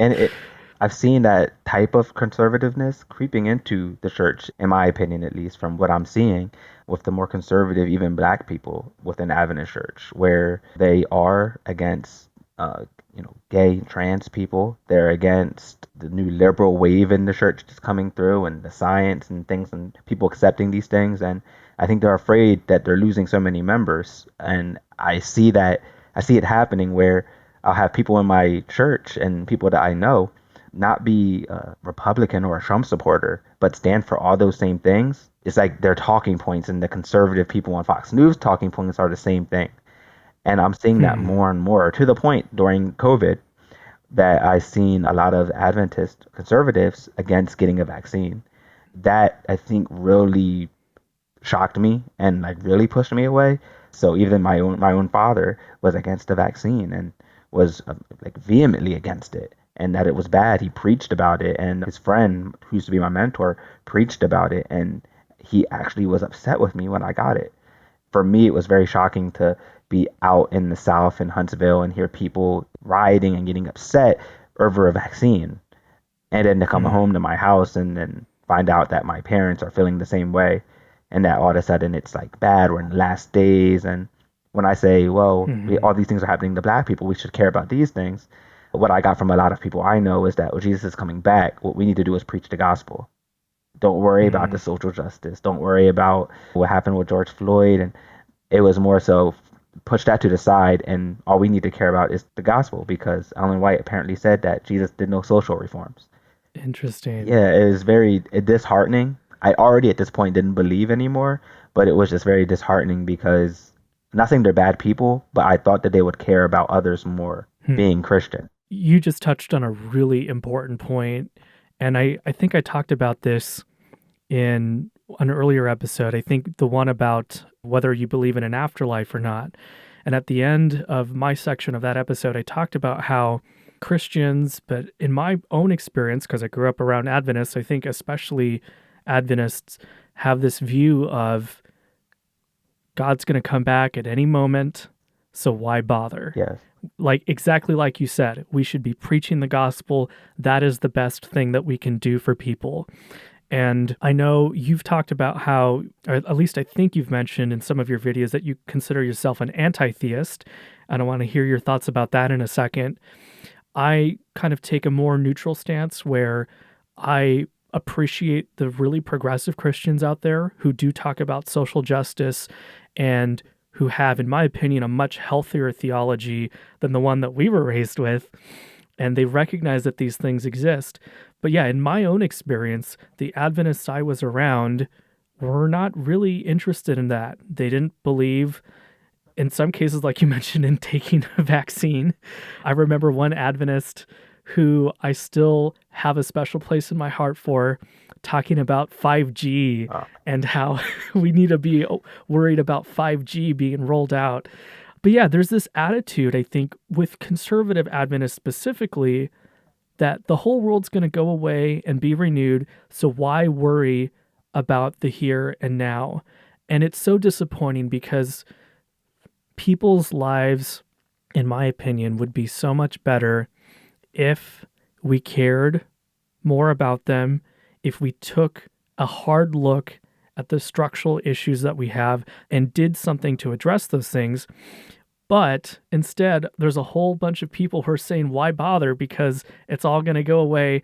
And, my answer to that is, well, where is your empathy for people? If I'm not mistaken, even Ellen White talked about how, or at least I remember hearing growing up, that we should live as if Jesus is coming back any day, but plan as if we don't know when he's coming back. And I think that that mentality is not emphasized enough. That even if you still maintain your faith, you should care about the people and the living things around you and our planet, because we don't know what's going to happen, but we can see the things that are going around us today. Right. I 100% agree. I'm not a believer in Ellen White as a prophet, but I read so many beautiful things from her. Like, I can't deny that reading The Desire of Ages does it bring me to tears, It's interesting when I'm reading it and I'm reading the things she says in like some chapters of Ministry of Healing about being a good person and how we should treat each other. And then I don't see that in the church from people that heavily read Ellen White. My last sermon ever was actually on that topic. It's actually on YouTube. My last sermon, I preached how Jesus treated people. And the whole sermon, I just read Ellen White quote after Ellen White quote. Had really not any Bible things. It was all Ellen White quotes about just treating people well. And that was on purpose that I read only Ellen White. At this point, I was an atheist. But I read all these quotes and stuff and about how we should treat others, treat people in the world, treat people in your church and your family. I can remember after preaching that sermon, I felt really good about myself. And how they have the members come shake your hand as you leave the church. One lady told me, you need to preach the present truth. And I was like, oh, wow. Well, you didn't listen to nothing I said, that I guess. And then someone else told me that next time I preach, put a jacket on. Because I was just wearing like my, a shirt, button-up shirt. Because at this point, I was more liberal. Well, I wasn't liberal at all. I was more so not Christian. So I just wore like nice pair of slacks, some sneakers, and a shirt. And people had a lot of comments. Very few comments on the sermon. A lot of people had a lot of comments on myself, my parents. I dyed my hair blonde at the time because I always wanted to. So I think that that's all that they stared at the whole time. It was my appearance. Yeah. And they listened to nothing I said. And that just kind of, draws back to what you're saying, because I don't think that that's an important message enough for them in some of their minds, the more conservative ones. They want to hear about the conspiracy theories, about the Sunday law, about revelations, and they don't want to actually hear about what Jesus really, wanted, according to the Bible, at least, what he preached and the way he lived. And I just kind of gave up on that. I said, I can't be a pastor if they're not going to I thought I could be a pastor if I just preached the good stuff, even if I don't believe it. And I just realized I don't think I can't be behind this. Yeah. I've talked before about how there are so many good people out there, but their theology is holding them back. I talked about how I love my mom so much and she's such a kind and giving person, but on certain issues like gay rights and just recognizing that it's not a choice, it's something that you're born with. The theology that so many of our family members and community members has, I think, is holding them back. And if it weren't for that, they probably would be even more empathetic and even kinder to the people who are around them. And so, yeah, I'm with you. It's sad that you could preach to Adventists an entire sermon of Ellen White quotes on treating people kinder, and the only takeaway was that you didn't have a jacket, and that It's a very interesting day. yeah. So you've talked about posting on Facebook that you didn't believe anymore. I think I saw a TikTok video where you talk about this, and the first response that you got was an animated GIF of flames, and the comment said, "There's no reason for you to perish in hell." Yes. What did your original post say, if you can paraphrase what it said, and what made you decide to post it on Facebook? I'll start with the second question first. I decided to post that I no longer believe on Facebook because I didn't want to continually be asked by everybody that knows I'm at Oakwood. Mind you, my church, my family, everybody's been sending so much money and help to put me through school, to clear me every semester. Financially, they were keeping me at Oakwood, paying for my books. And I felt bad about it, so I wanted everybody to know in one big swoop. I posted like an Ellen White quote every morning, and I got like hundreds of people that liked it, that were friends and family and church members. And so I decided to put it on Facebook so everybody could read it in one go and I wouldn't have to explain over and over again. And I just basically said, through research and through study, I realized that I no longer believe in God. I didn't use the term atheist because I didn't really know what that was at the time. But I said, I no longer believe in God. I don't want any questions. I don't want to be probed or picked at. I just want everybody to know that I no longer believe in God, but I'm still a good person. I still believe in the same morals. And I don't think that I can continue to try to be a pastor, blah, blah, blah. Like, I basically said, I'm not going to be pastor. I don't want to preach this anymore. And I said that I don't believe in it, but I also think it's wrong. That believing in what I believed in is harmful to me. I got a lot of comments. My mom told me I was going to hell. My dad said nothing. He actually didn't talk to me for about a year. Oh. I didn't reach out either, but he didn't reach out. He didn't text me, talk to me, comment. A lot of people said I was being silly. I was a fool. They'll post the Bible verses about the fool said in his heart there's no God.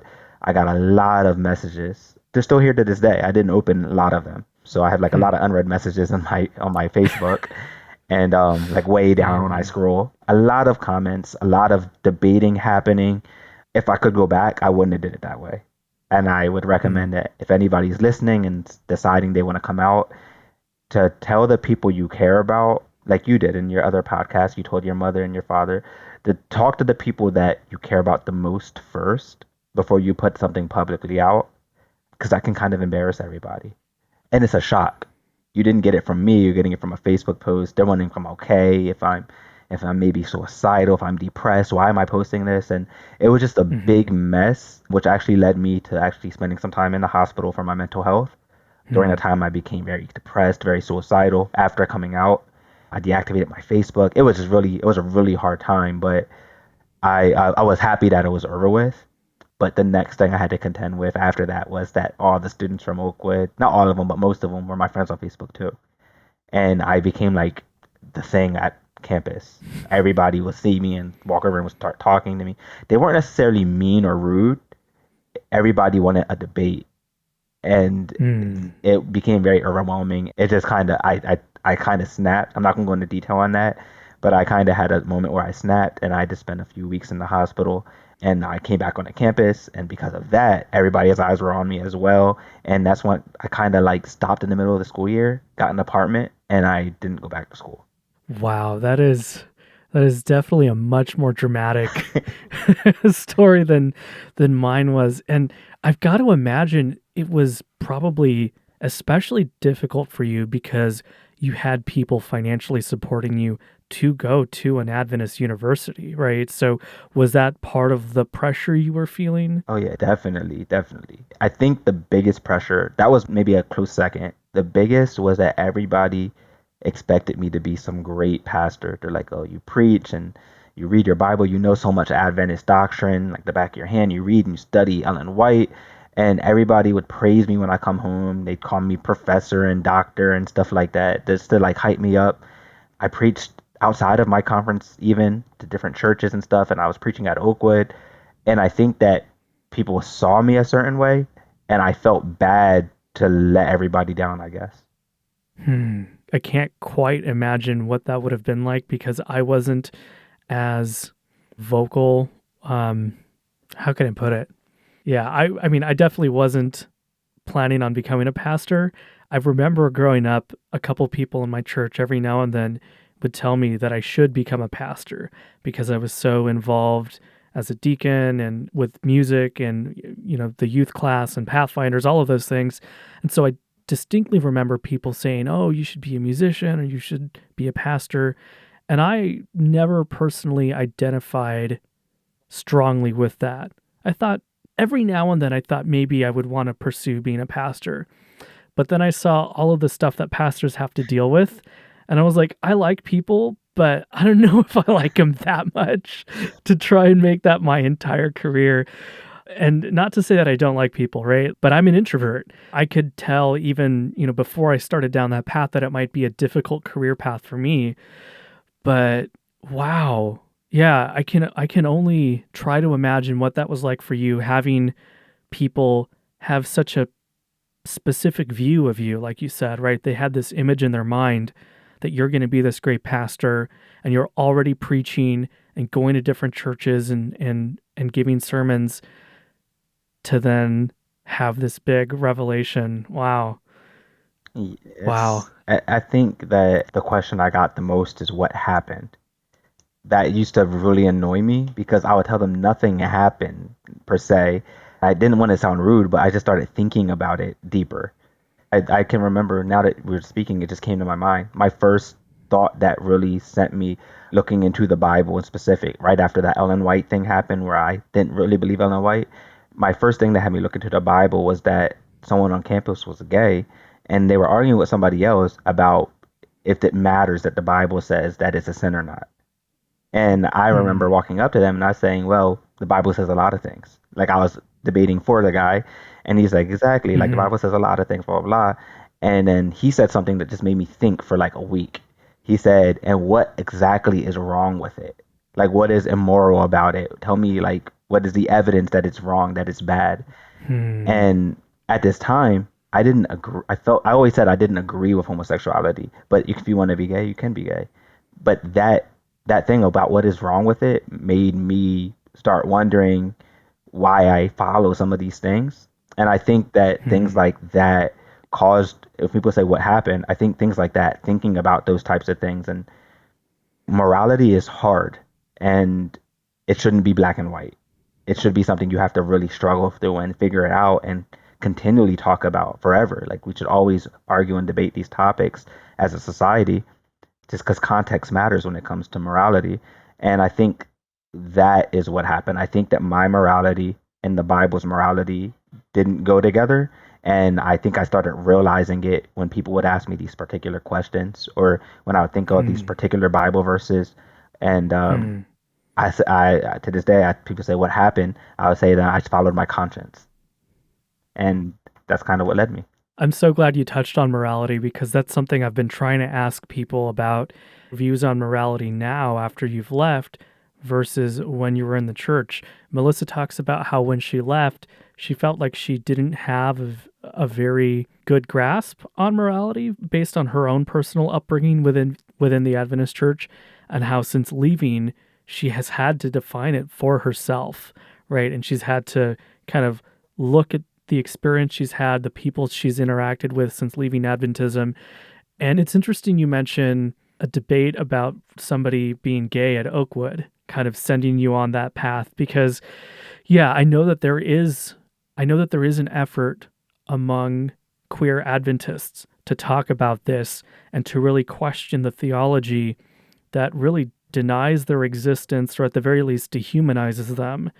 And I feel a lot of empathy for them. I think even if we have different beliefs, I think we have similar values. And personally, I hope that whatever path they go on, that they're able to find acceptance and love, and that people can see that they're human beings just like the rest of us, and that they deserve every bit of respect and inclusion as the next person. Oh, for sure, most definitely. So you mentioned your morality kind of not lining up with the morality of the Bible. Once you started going down that path, were there any other things within the Bible? Because, we read about slavery, we read about genocide. One example that I like to give is how in Deuteronomy, if I'm not mistaken, 21 verses 10 to 14, I've said it already a couple of times on this podcast, how there's literally instructions on how to treat female captives in a war, and that the conquering army the men are permitted to take them as wives and to have sex with them. And in my view, that's rape. There's no consent happening there. So were there any things like that you had read or that you went back and read again that kind of made you question the Bible's morality even more? Oh yeah, yeah. I had a notebook that when I went back to the Bible, I said I'm gonna read it through, and anything that I don't agree with or that's weird to me or that's like something that I'm not sure about, I'm gonna write it down. And before I was finished Exodus, I remember I filled that notebook. It's like a composition book. And I filled it. I would say that I was shocked about the slavery stuff in the Bible. I knew it was there because I've heard it be brought up as objections, or the church explain it as indentured servitude, and slaves are like the family and you treat them nice, and that's how. And I think that for the first time I actually read it, not just skip through or find verses to like preach on, but I read the Bible. And I was like, when I read a story and there's like incest in the story, I'm like, well, it's not God telling us to do incest, so I'm not going to write it. But when he gives like rules, like you can have a slave and this is how you treat your slave, I'm the type of person that I didn't even have to go into how you treat the slave. I stop at you can have a slave. That's wrong. You can't do that. It's not right. That was actually something that was a big issue. And I walked out of my dorm for the slavery thing. In particular, I walked out of my dorm and I went down into like the little lobby area of my dorm. And I found one of my friends that was sitting there, and we talked a little bit, and he was like, "What's on your mind?" And he knew that I wanted to come down there and tell him something. I brought up the slavery thing from the Bible. We debated it, and then I actually opened up his Bible and I read it to him. And when I read it to him, he didn't have really an answer. He's like, "Oh, I didn't know it said that." And I was like, "Yeah." And he rationalized it as, well, that was back then. But I just couldn't, because I felt like if I couldn't follow a God that they say is all good, that at one time wasn't, for one particular reason. And I think that opened my eyes to a lot of other things, especially reading Leviticus with rules on slavery in Leviticus 25, or rules on sexual assault, if they can hear you scream, if they can't. Different things about. That's a big one. Yeah, and I think the one that the most bizarre one is if you think your wife cheated on you, you can have her drink something, and if she loses the baby, and I was like, this is insane. Like, this is, if there's an all-knowing God, he could just tell you that she slept with somebody else or not. Why do you have to poison her? And it just was for me, I didn't get through past Numbers, I don't believe, doing that little thing, because I just found so many things that I kind of gave up on the book itself, the whole Bible. And I was like, I'm not really sure that this book and my morality go together. I didn't know where I get my morals from. I didn't understand how I could even say that. My friend asked me, he said, "Well, if you're not getting your morality from God, where are you getting it?" And I didn't have an answer. And I'm not the one for making up answers if I don't have one. So I just was like, I don't know. I had to actually research and read into that and find out where morality comes from, why we have it, how we have it, and find my own basis for morality, which is, I would say, human happiness and well-being, and kind of branch off my morality from there. But it definitely, when it comes to morality, that was the thing that kept me a believer the longest. Oh, interesting. Yeah, I think that is absolutely a very common argument people will give, right? Is, oh, well, if you don't believe in God, or if there is no God, then where do you get your morality from? And why is killing somebody wrong? And whenever I hear questions like that, I'm just like, do you have no empathy? Are you a sociopath? I still personally want to do more research into the philosophical arguments, the ethical arguments, and I know that there's this whole debate on, is there a basis for objective morality, or if you don't believe in a higher power, is all morality subjective? I still haven't done a ton of reading on that, but like I've said in my conversation with Melissa and with others, I think what you just described is very much aligned with how I look at it, which is that morality rooted in empathy is a lot better than morality that you find in the Bible. And, somebody who is maybe a more middle of the road or more progressive Christian might say, well, you can't look at the Old Testament and point to that as a failing of God because, that's the Old Testament and that was done away with or whatever. But whenever I hear arguments like that, I'm always like, God, supposedly, according to the Bible, never changes, right? So if God never changes, that morality back then technically has not changed if it came from God. At least that's my own view. No, I definitely feel the same way. I have for a little while, I was very progressive, and I met a lot of people in and outside of my church that were as well. And I think that was my biggest question with them is, okay, we're not going to listen to Exodus 21. So why are we listening to Exodus? Why are we listening to like Exodus 7 or Genesis chapter 1, for example? Why do we think that is true or from a God and so it would kind of fall into that type of category for me where it's like, well, I feel like I'm having to pick and choose.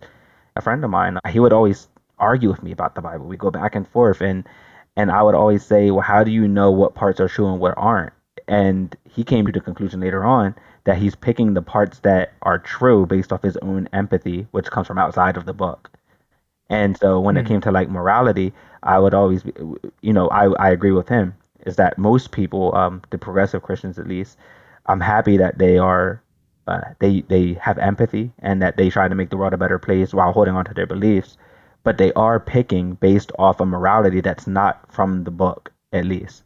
They can believe it's from God, but when you say this part of the book this is wrong and this is right morally, it's your empathy, that's you.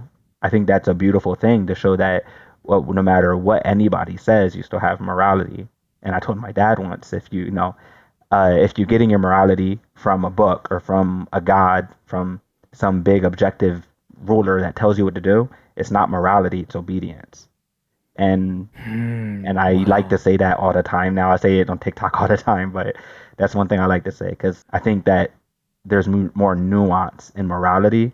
Obedience is God said it, you have to do it, whether you think it's right or not. Personally, if there is a God and he wants me to do something like murder someone, I just wouldn't do it. Mm-hmm. Yeah, like with the story of Abraham and Isaac and thinking that he should sacrifice his own son. Yeah, no. I remember hearing that story, and I think I had a conversation with my dad or my mom or somebody, and I was a kid, and I remember kind of feeling scared or just confused, like wondering, hey, if my parents ever heard that, would they feel like they had to as well? And it's crazy to me that there's people on Twitter who will get asked that question, and I don't know if they're trolling or if they are just so deep in it that they truly believe it, but they're like, yeah, I would do it. And I was like, how do you know that that's from God? Like, that's one of the issues that I have with a lot of this is people who say that they've prophesied, people who say that they've performed miracles or that they've seen miracles. It's like, how do you really know where that came from? Right? Same here. I'm wondering, since, it's been a couple years since you've publicly left Adventism and Christianity and belief in God. And I'm wondering, you talked about how your dad didn't reach out to you. You didn't reach out to him either for about a year. Have any of your loved ones tried to convince you to come back? Yes, I would say twice. Once was my dad, and then the other was my younger brother. He's in the military. My younger brother, that was more of my fault. I was a new, angry, fired up atheist, and he was home from Japan for Thanksgiving. He knew that I didn't believe, and I started it off trying to make him prove that the Adam and Eve story makes any type of sense, that it was true. And we went back and forth. At the time, I didn't know how to even debate these types of things. So I just was getting angrier and angrier while he was like just like sitting there and chill. And I stopped doing that with him because I felt like I don't like arguing or fighting with my little brother. We're like really close. I consider him my first friend. So we haven't done that. It was that same time period my dad actually took me out to eat breakfast. I was home from school and he woke me up one morning and said, "Come on, We went to go out to a restaurant to eat. While we were eating, we were like talking about whatever, anything. It was a little awkward. And he immediately brought up that I was an atheist and that he understands that something must have happened where I'm upset with God or angry with God or that I'm just trying to experience the world, but that he did it already. He went there already and that I don't need to and that I need to just come on back because I know it's true deep down inside and I'm just saying it's not. It was really annoying for me because he's my dad, so I can't speak the way I wanted to speak, even if I say it Mm-hmm. nicely, because I don't want him to feel as though I'm making him look stupid, if that makes sense. I don't know if you've experienced that when you're talking to your parents, but it's like you want to break down something about yourself to them, but in the same way, you don't want them to get offended. So he was telling me, like, you say there's no God, and I don't get how you can say that. And I wanted to correct him and say, well, that's not what I'm saying. That's not what I believe. I don't believe in a God. It's not the same as saying there is no God. And stuff like that I didn't explain. Or he'll say, well, have you looked at the trees? Look at your hands. Have you looked in the mirror? Like, that's evidence. You don't see the evidence all around you. And to me, it's just silly, but I didn't want to, I didn't say anything. So the whole time he convinced me Mm-hmm. for about an hour and a half, I just sat there at the table eating my food and shaking my head. And since then, I don't know what he thinks. When we talk, he'll talk about the Sunday law and different events that are going on right now as if I Mm-hmm. believe it too. I don't necessarily say I don't believe it. A great example was last time that I was at the house, maybe a month ago. I was at my parents' house and I was just sitting with them for a little while. And it was Friday night, so the Sabbath drew on, and I was about to go. And they were like, "Oh, we made dinner." So I said, "Okay, I'll stay and eat."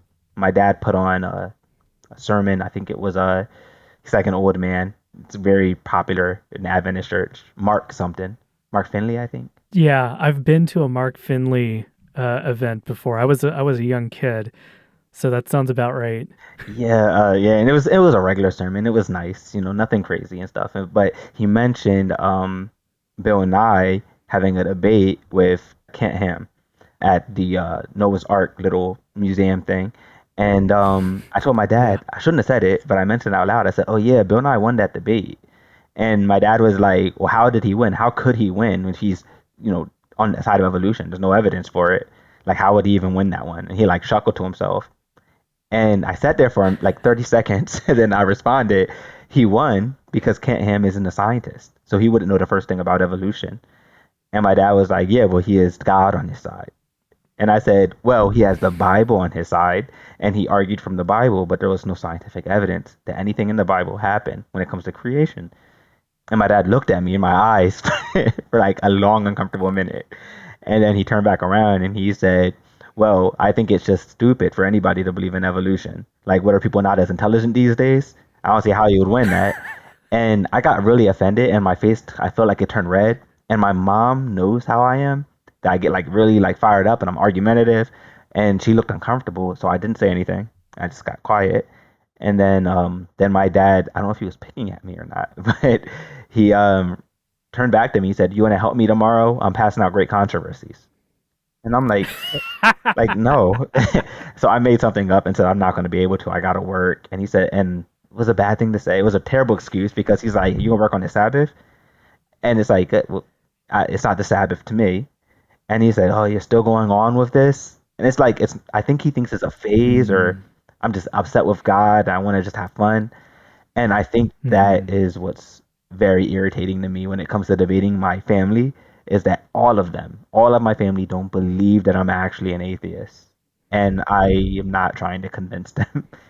Yeah, no, I'm so glad you mentioned that because I'm sure there's people listening who have experienced that or can imagine experiencing that with their families. That's kind of what I've gone through. I don't really talk about it that much with my parents.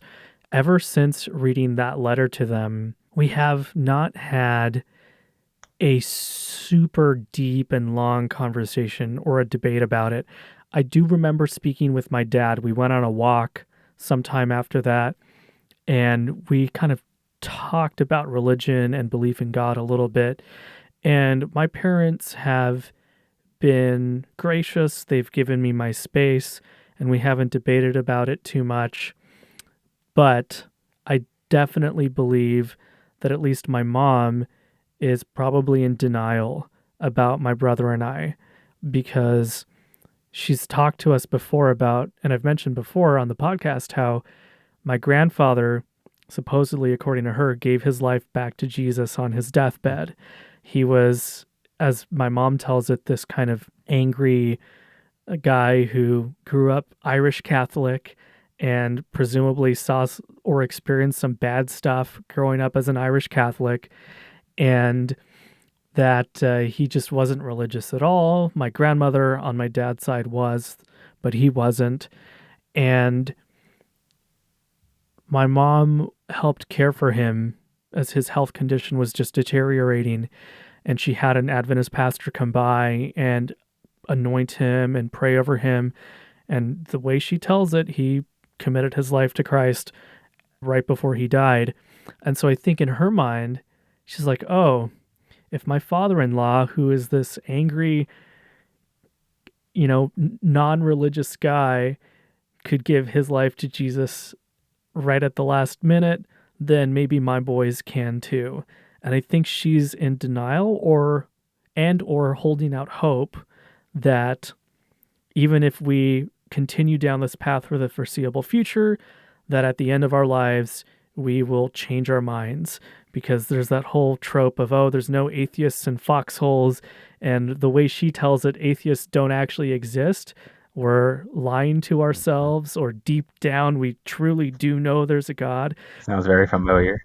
Yeah, yeah, exactly. So I can empathize with you on your family not understanding or truly believing what you have told them, even though you went a step further than I did and you very clearly spelled it out on Facebook. I'm glad you've shared that experience, because the chaotic side of me has been, I've wondered what it would be like if I were to do a Facebook post like that, because a lot of the Adventists I know are still friends with me. I've actually unfriended very intentionally certain Adventists who are not really a part of my life anymore anyway. But for the ones that remain, I've been tempted to just kind of do like a one and done, like you said. But now I'm starting to rethink that. Yeah, I definitely would not recommend this. It was 0 out of 10 experience. Yeah. Well, speaking of that, I want to ask you real briefly, because I'm sure some people listening might be able to relate, but I also want to respect, your privacy and kind of your boundaries on this subject. You mentioned that you went through depression when you shared about this, and that you even had to go to the hospital briefly. Without sharing anything you're uncomfortable talking about, is there any advice or anything you'd like to share with somebody who is going through deconstruction or deconversion, who is also experiencing depression? Yeah, I guess the two things that caused depression were losing that sense of community, having people see you differently. But the biggest part of it for me was also not knowing who I am without my religion. And I think that's where most of the depression came from. And my family and my friends knowing that I'm also an atheist was like the nail in the coffin. So I would say to people that are deconstructing, I hear a lot from different people that message me on Facebook or Instagram and on TikTok, the same thing, that sense of identity being lost and that causing you to feel like out there in the wind, or like you don't know who you are, what you like without your religion. I would say while you're deconstructing, figure those things out. I deconstructed very quickly, and I think that I never pulled away to say, what do I like? Who am I? And that made me feel very nihilist afterward. I would say just figure out who you are. What do you like to do? What do you enjoy? Don't make deconstructing or your atheism or you figuring it out your life. Don't make that your personality or your identity, because it will always change, and one day you might not care to do that anymore. I may wake up tomorrow and not want to make TikToks anymore. It can't be who I am. Mm-hmm. And so I would say figure out who you are. What do you like to do? And also figure out what matters most to you. Does my parents knowing the way they found out helpful for my life and my mental health? So if you're considering talking to somebody or telling people, consider how it will reflect on you. Consider how you'll tell them. I think you told them, your parents, in a way that I wish I would have told my parents. I would say ways like that. Read them a letter, sit down with them one on one and talk to them and help them understand. I'd rather sit down with each person from my Facebook, all my friends and family, and speak to them one on one than ever do it like that again. Because that that depression came from literally everybody. It was like being in high school and everybody's making fun of you. Um, Mm. it was that type of feeling. Almost like they're unintentionally bullying you, except instead of punching you Mm. in the face or throwing you on the floor, picking on you or joking with you, they're telling you that you'll die or go to hell, or if you're an Adventist, you'll one day be annihilated.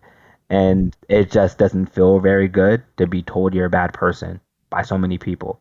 So I would say be careful who you tell and to be careful how you tell them and just to figure yourself out in the process. Don't forget who you are. The essence of who you are is not your religion. Yeah, absolutely. I think that's so well said, and I really appreciate your perspective on that. I think it's so important, like you said, to figure out what your interests are and recognize that deconstructing and theism or atheism is not everything that we are, right? There's so much more to life than just these debates and these questions. Obviously, they're very important, right? And it's important enough to me to spend time and money doing this podcast, but there are things beyond that that are important to me in life. And I think that's so true. Figuring out what you are. I think one thing that's maybe challenging for those of us who grew up as very conservative Adventists is that so many of those things, so many of those interests were looked down upon, right? Certain types of music, certain professions, certain hobbies were really looked down upon. And so that may be challenging for somebody who grew up as a very strict conservative Adventist. And so it may be easier said than done, but it is doable. And I think you and I are evidence of that. Yes, of course. So on that note, if you don't mind me asking, what were some of the things that you went through, did, experienced, read that helped you come out of that depression? And what did you do to figure out your identity post Adventism? Okay. So this is a fun question for me because all the things I love the most right now are some of the things I did. I got out of the dorm when I was in, at Oakwood, and I went to the gym. I worked out, and I did not like working out. I do work out just to stay alive, but I did not like working out. And I saw guys playing basketball. Never played basketball before. So I learned how to play basketball and got pretty good at it. I enjoyed running out there. It became a thing I did every day. I went and played basketball. I've always liked watching like cartoons and anime, so that's when I got really into like watching One Piece. I like, Naruto. I like Dragon Ball Z, all those animes, Mm. classic ones, and I started to rewatch some of them, and One Piece in particular, not the fanboy on it, but One Piece in particular, I started watching when I was very young, and then stopped watching it. And if anybody knows anything about One Piece, it's a very long show. So it's still on today. Mm. It's still coming out with new episodes. And so I caught up. I read the manga, I read the anime. And I think what helped me mostly in that anime was the themes of freedom, of helping people that need help, of empathy, of found family, Mm. friendship, and reading that story, which is, it's like, oh, it's just a little teenage story, for kids. But reading that story, it really deepened my understanding of the world in that type of way. A lot of the story elements and characters I could relate to. And I think that was like good for me because I was reading the Bible every day and reading these characters and these stories. And I moved to something else, Mm. getting my mind into something, learning how to play chess, just fun things. I started also reading a lot, and books I would recommend that really helped me out during this time. Carl Sagan, he's a astrophysicist, I believe, and he wrote a book called The Demon Haunted World, and it's a great Mhm. book. It's about basically how to know what pseudoscience is, understanding critical thinking, understanding logic, understanding skepticism, and that book got rid of my fears of God getting me or waking up in hellfire or Mm. something like that. It kind of got rid of those fears because I could like think my way out of it and make sense of these fears. Like, okay, do I have any reason to think that that could happen? And go on like that. Another book is actually by an Adventist. It's called Saying No to God by Matthew Cortman. And he's an Adventist biblical scholar. He's very, very liberal. And most Adventists probably would not even like the title of his book. But in this book, he basically pushes off the idea of biblical inerrancy.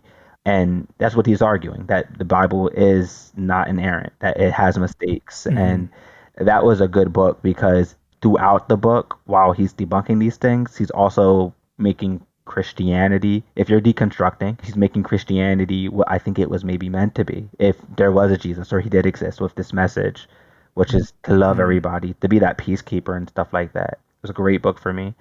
And Sam Harris, The Moral Landscape, which is a book all about empathy, how it's developed, how morality developed, and how it evolves. And for me, it was a mix of all those things, enjoying myself, learning new hobbies that definitely helped me through that time period and got me out of that depression and gave me the strength to say, I'm going to speak out against some of these beliefs, or I'm going to be that person. If someone else is doubting, they could look at my channel or my accounts and be like, okay, I have someone to relate to.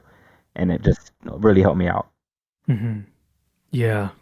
Wow. Well, thank you for sharing that. I think that's so important to keep in mind is there's a lot of other resources out there, and that reminder that yeah, you're not alone. If you're actively going through this, you are not alone. I think we really have no idea how many other people are actively going through this, and there is hope, and it does get better with time.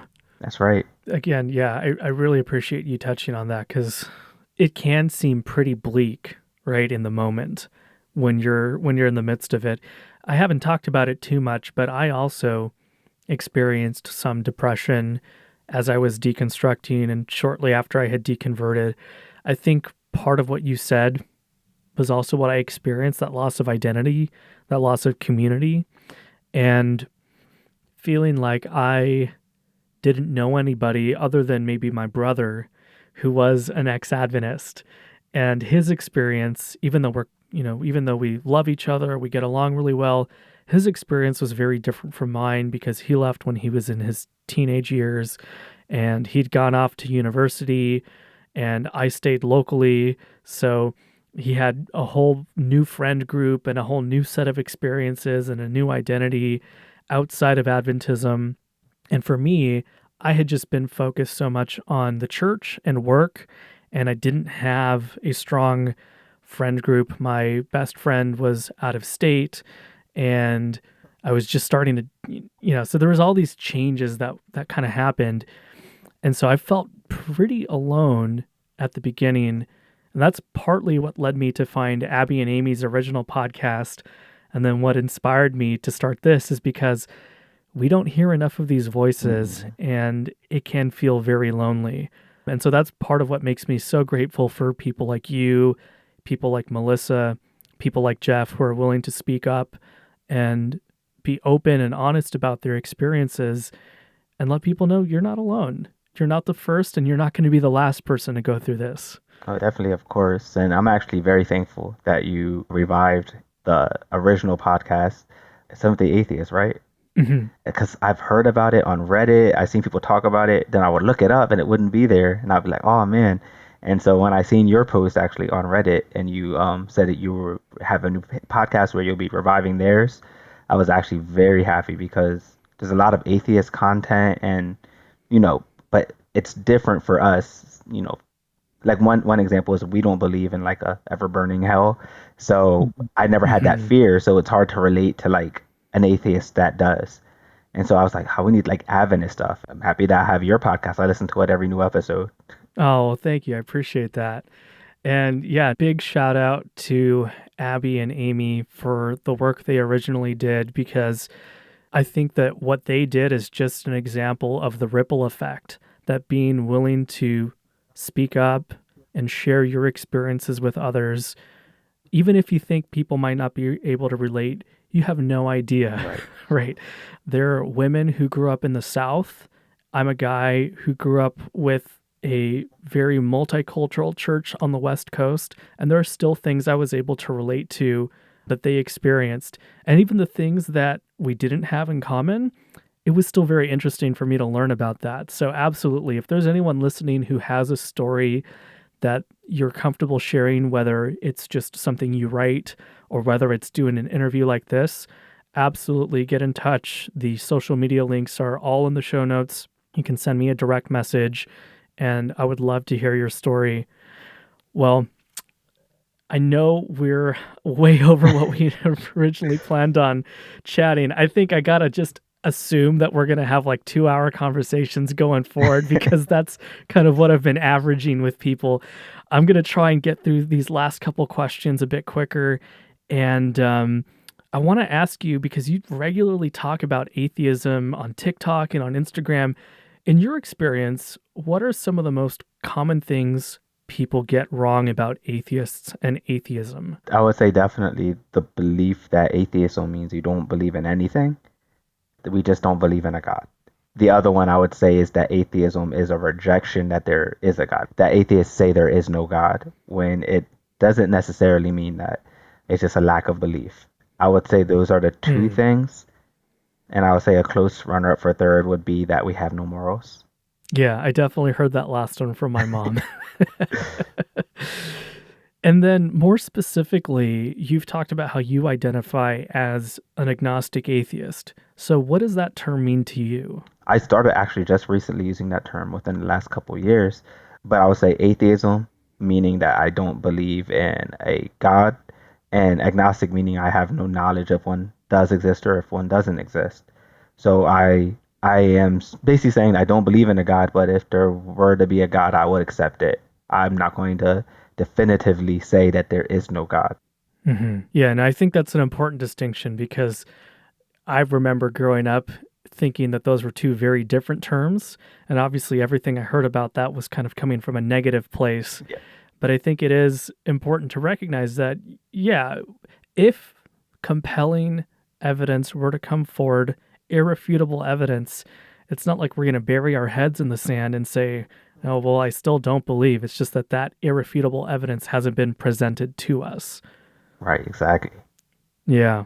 I've personally also gone as far as to say that even if the Abrahamic God happened to exist and the Bible, as it is written, by and large, the morality that we talked about earlier, was this God's morality, I wouldn't worship that God, even if it did exist, because that morality does not line up with the morality that I think is, like you said, conducive to human well being and happiness. Yeah, definitely. I've So, asked that question a couple of times on TikTok, and it might have the same answer. I wouldn't worship, but I would accept that it exists. But worshiping is, I don't think anything, in my opinion, deserves worship, especially if it asks for it.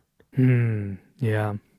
One of the challenges that's going on right now within evangelical Christianity in the US is this culture of celebrity. And I think some of the scandals they've had and some of the challenges they're having is that even in some cases, right, the Bible talks about not making images and idols for yourself.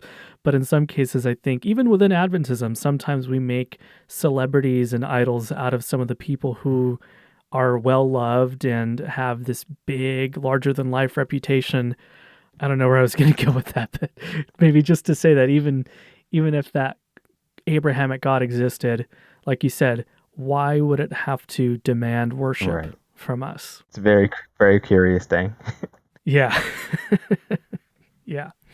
So, how else would you say that your life has changed since leaving Adventism? I'm definitely freer. Freedom is like big, a big thing for me. It's one of the things I like to push and I always talk about. And I think that being able to do something like, oh, I'm going to go to a bar, I would never think that I could do that, but I'm allowed. Not just being grown, but there's not someone over my shoulder that's invisible, looking, getting upset with me. So being free to do that, Hmm. being free to say, I'm going to eat this shrimp and not feel guilt, just that freedom is definitely the biggest thing. And secondly, I would say just that, I guess, having the new eyes to be able to see the world for what it really is in a bad way, but also in a great way. There's so many different religions and cultures and beliefs and different people, and everything's much more interesting than it was within my bubble.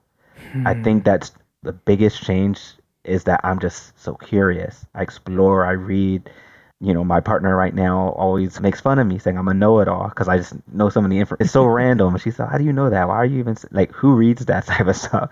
And it's something that I would like look into. If someone says something, I immediately fact check it and like look into it and read into it. And I think that that's where the biggest way my life has changed since leaving is that I don't have the answers, and I'm so happy and excited that I don't have the answers because I can find out.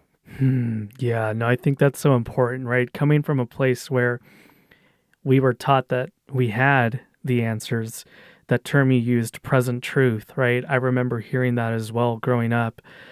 And it's interesting, some of the more progressive Adventists have talked about how Adventists who really like to hone in or who really like to harp on the idea of present truth maybe believe that present truth stopped in the 1800s with Ellen White and, and aren't willing to accept new theological arguments, for example, for affirming gay people.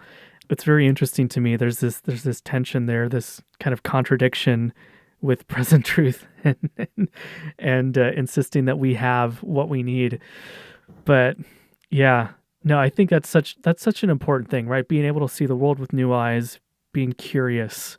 Definitely, once I was able to step away from young Earth creationism, that opened up a whole new world of learning for me as well, and I'm still going on that journey. Yep, it never ends. Yeah, yeah. So with that in mind, right, you've talked about this new sense of freedom, this new sense of curiosity, and having gone to an Adventist university and grown up in the environment you did, would you say that the Adventist church is a net positive, negative, or neutral force in the world? In the world, I would say it's very neutral. I don't think that we are as I'm going to speak very black and white, but I don't think that we're as bad as say like the Mormons or Jehovah's Witnesses when it comes to like shunning and a very like cult Hmm. like feel.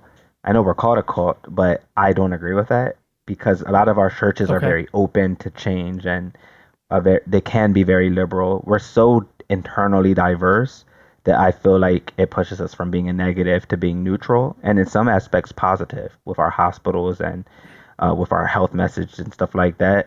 But I would say mostly neutral. I don't think that we're too big of a problem. Like if, for example, if I went to Oakwood right now and I'm an atheist and I was just down there, I could still have a good time, enjoy stuff with my friends. I think I could probably even enjoy church with the music and the concerts.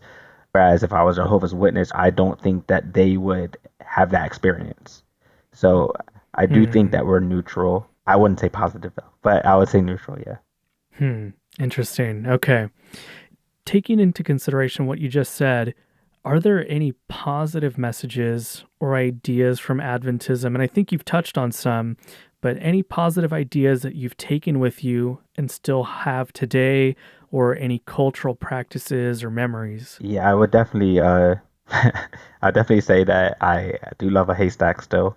So that's that's one thing I think culturally. I still enjoy gospel music from time to time, even though I don't believe it. It's just maybe the soulfulness of it.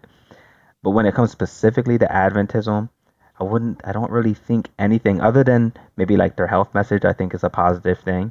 But other than that, I don't really think so. I think a lot of the stuff I kind of let go of. I think the most positive thing, though, I would say is my strong, strong stance on separation of church and state. I think that Adventism kind Hmm. of drilled that into me, and I still feel that way now. I've told my dad a few times that, I'm if there was a Sunday law, I'd be 100% against it because it's Hmm. not right to force anybody to do anything. And me and him disagree because I also think that you shouldn't say that people aren't allowed to have abortions, also based on religion. And so Hmm. I disagree on that, but I think those are things that Adventism pushes for that I 100% agree with, which is separation of church and state, and that we should all be led by our own conscience. I 100% agree. And I've had that same conversation with my mom, which is that, yeah, she's point blank asked me what I would do if the Sunday law came or when the Sunday law comes. And yeah, I told her basically the same thing. I'm like, just because I'm an atheist doesn't mean that if anything, I would be even more against it because I reject the entire premise of, forcing people to worship on any day. I don't believe it'll happen. I don't believe that that kind of prediction is something that is rooted in reality.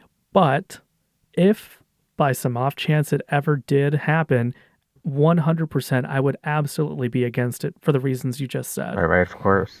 One of the last questions I want to ask you is if any of your old classmates or friends or family happen to hear this, keeping in mind everything we've talked about before with the Facebook post and debates and things you've had, what would you want to say to them now? I'd want to say that it's okay to have people think differently than you. And just because somebody does not believe the same as you doesn't mean they aren't the same person they were. The difference between myself and a Christian is their belief in Christianity. But other than that, there are many things that we could have in common. There are experiences and relationships that we can still have with each other. Just because I don't believe the same thing as you, really, I can't believe the same thing as you, doesn't mean that you need to see me any differently. It doesn't mean that I see you any differently. And the same way that you feel about Zeus, Allah, or Vishnu is the same way I feel about your God. Not malice, not anger. I just don't believe it exists, but that has nothing to do with the person I am. I appreciate that. I think that's kind of something similar to what I said to my parents, which was that I was still the same person they raised me to be. And even though my views on certain things have changed, I think they still come from a place of empathy for other people. I referenced what Jesus is recorded to have said in the Bible, which is to treat others as you want to be treated. I view that as one of the things in the Bible that I can absolutely agree with, even if it isn't unique to Jesus. So yeah, 100% agree. Just because we've changed in this one area doesn't mean that we are an entirely different person from the person that people have known us to be. Exactly. It's been so great chatting with you. I've really enjoyed our conversation. And for anyone who wants to see more of your videos or more of your discussions on this, where can people find you? You can find me on TikTok. I believe it'll be linked inside the show notes. You can find me on Instagram as well. I do have a Facebook under the name Kyle Freedom. I think I'm the only Kyle Freedom on Facebook. So if you look that up, you can also find all the links to my different accounts there as well. That's at the moment where you can find me. And I will be working on a podcast soon under the same title, Kyle Freedom. Awesome. All right. Well, all of that will be linked in the show notes. And once that's up and running, I will make sure to add that as well. So yeah, please, everyone listening, go check out those social media accounts, give them a follow. And I'm sure we'll have more to chat about once you get that going. So if you're interested, I'd love to have you back on sometime. Of course. Thanks for listening. If you have a story to share about your Adventist or fundamentalist experience, we'd love to hear it. You can submit stories on our website at hell.bio. That's HELL.bio. Or leave us a voicemail at 301-750-8648, and we might feature it in a future episode. Thanks again for listening. We'll see you on the next one.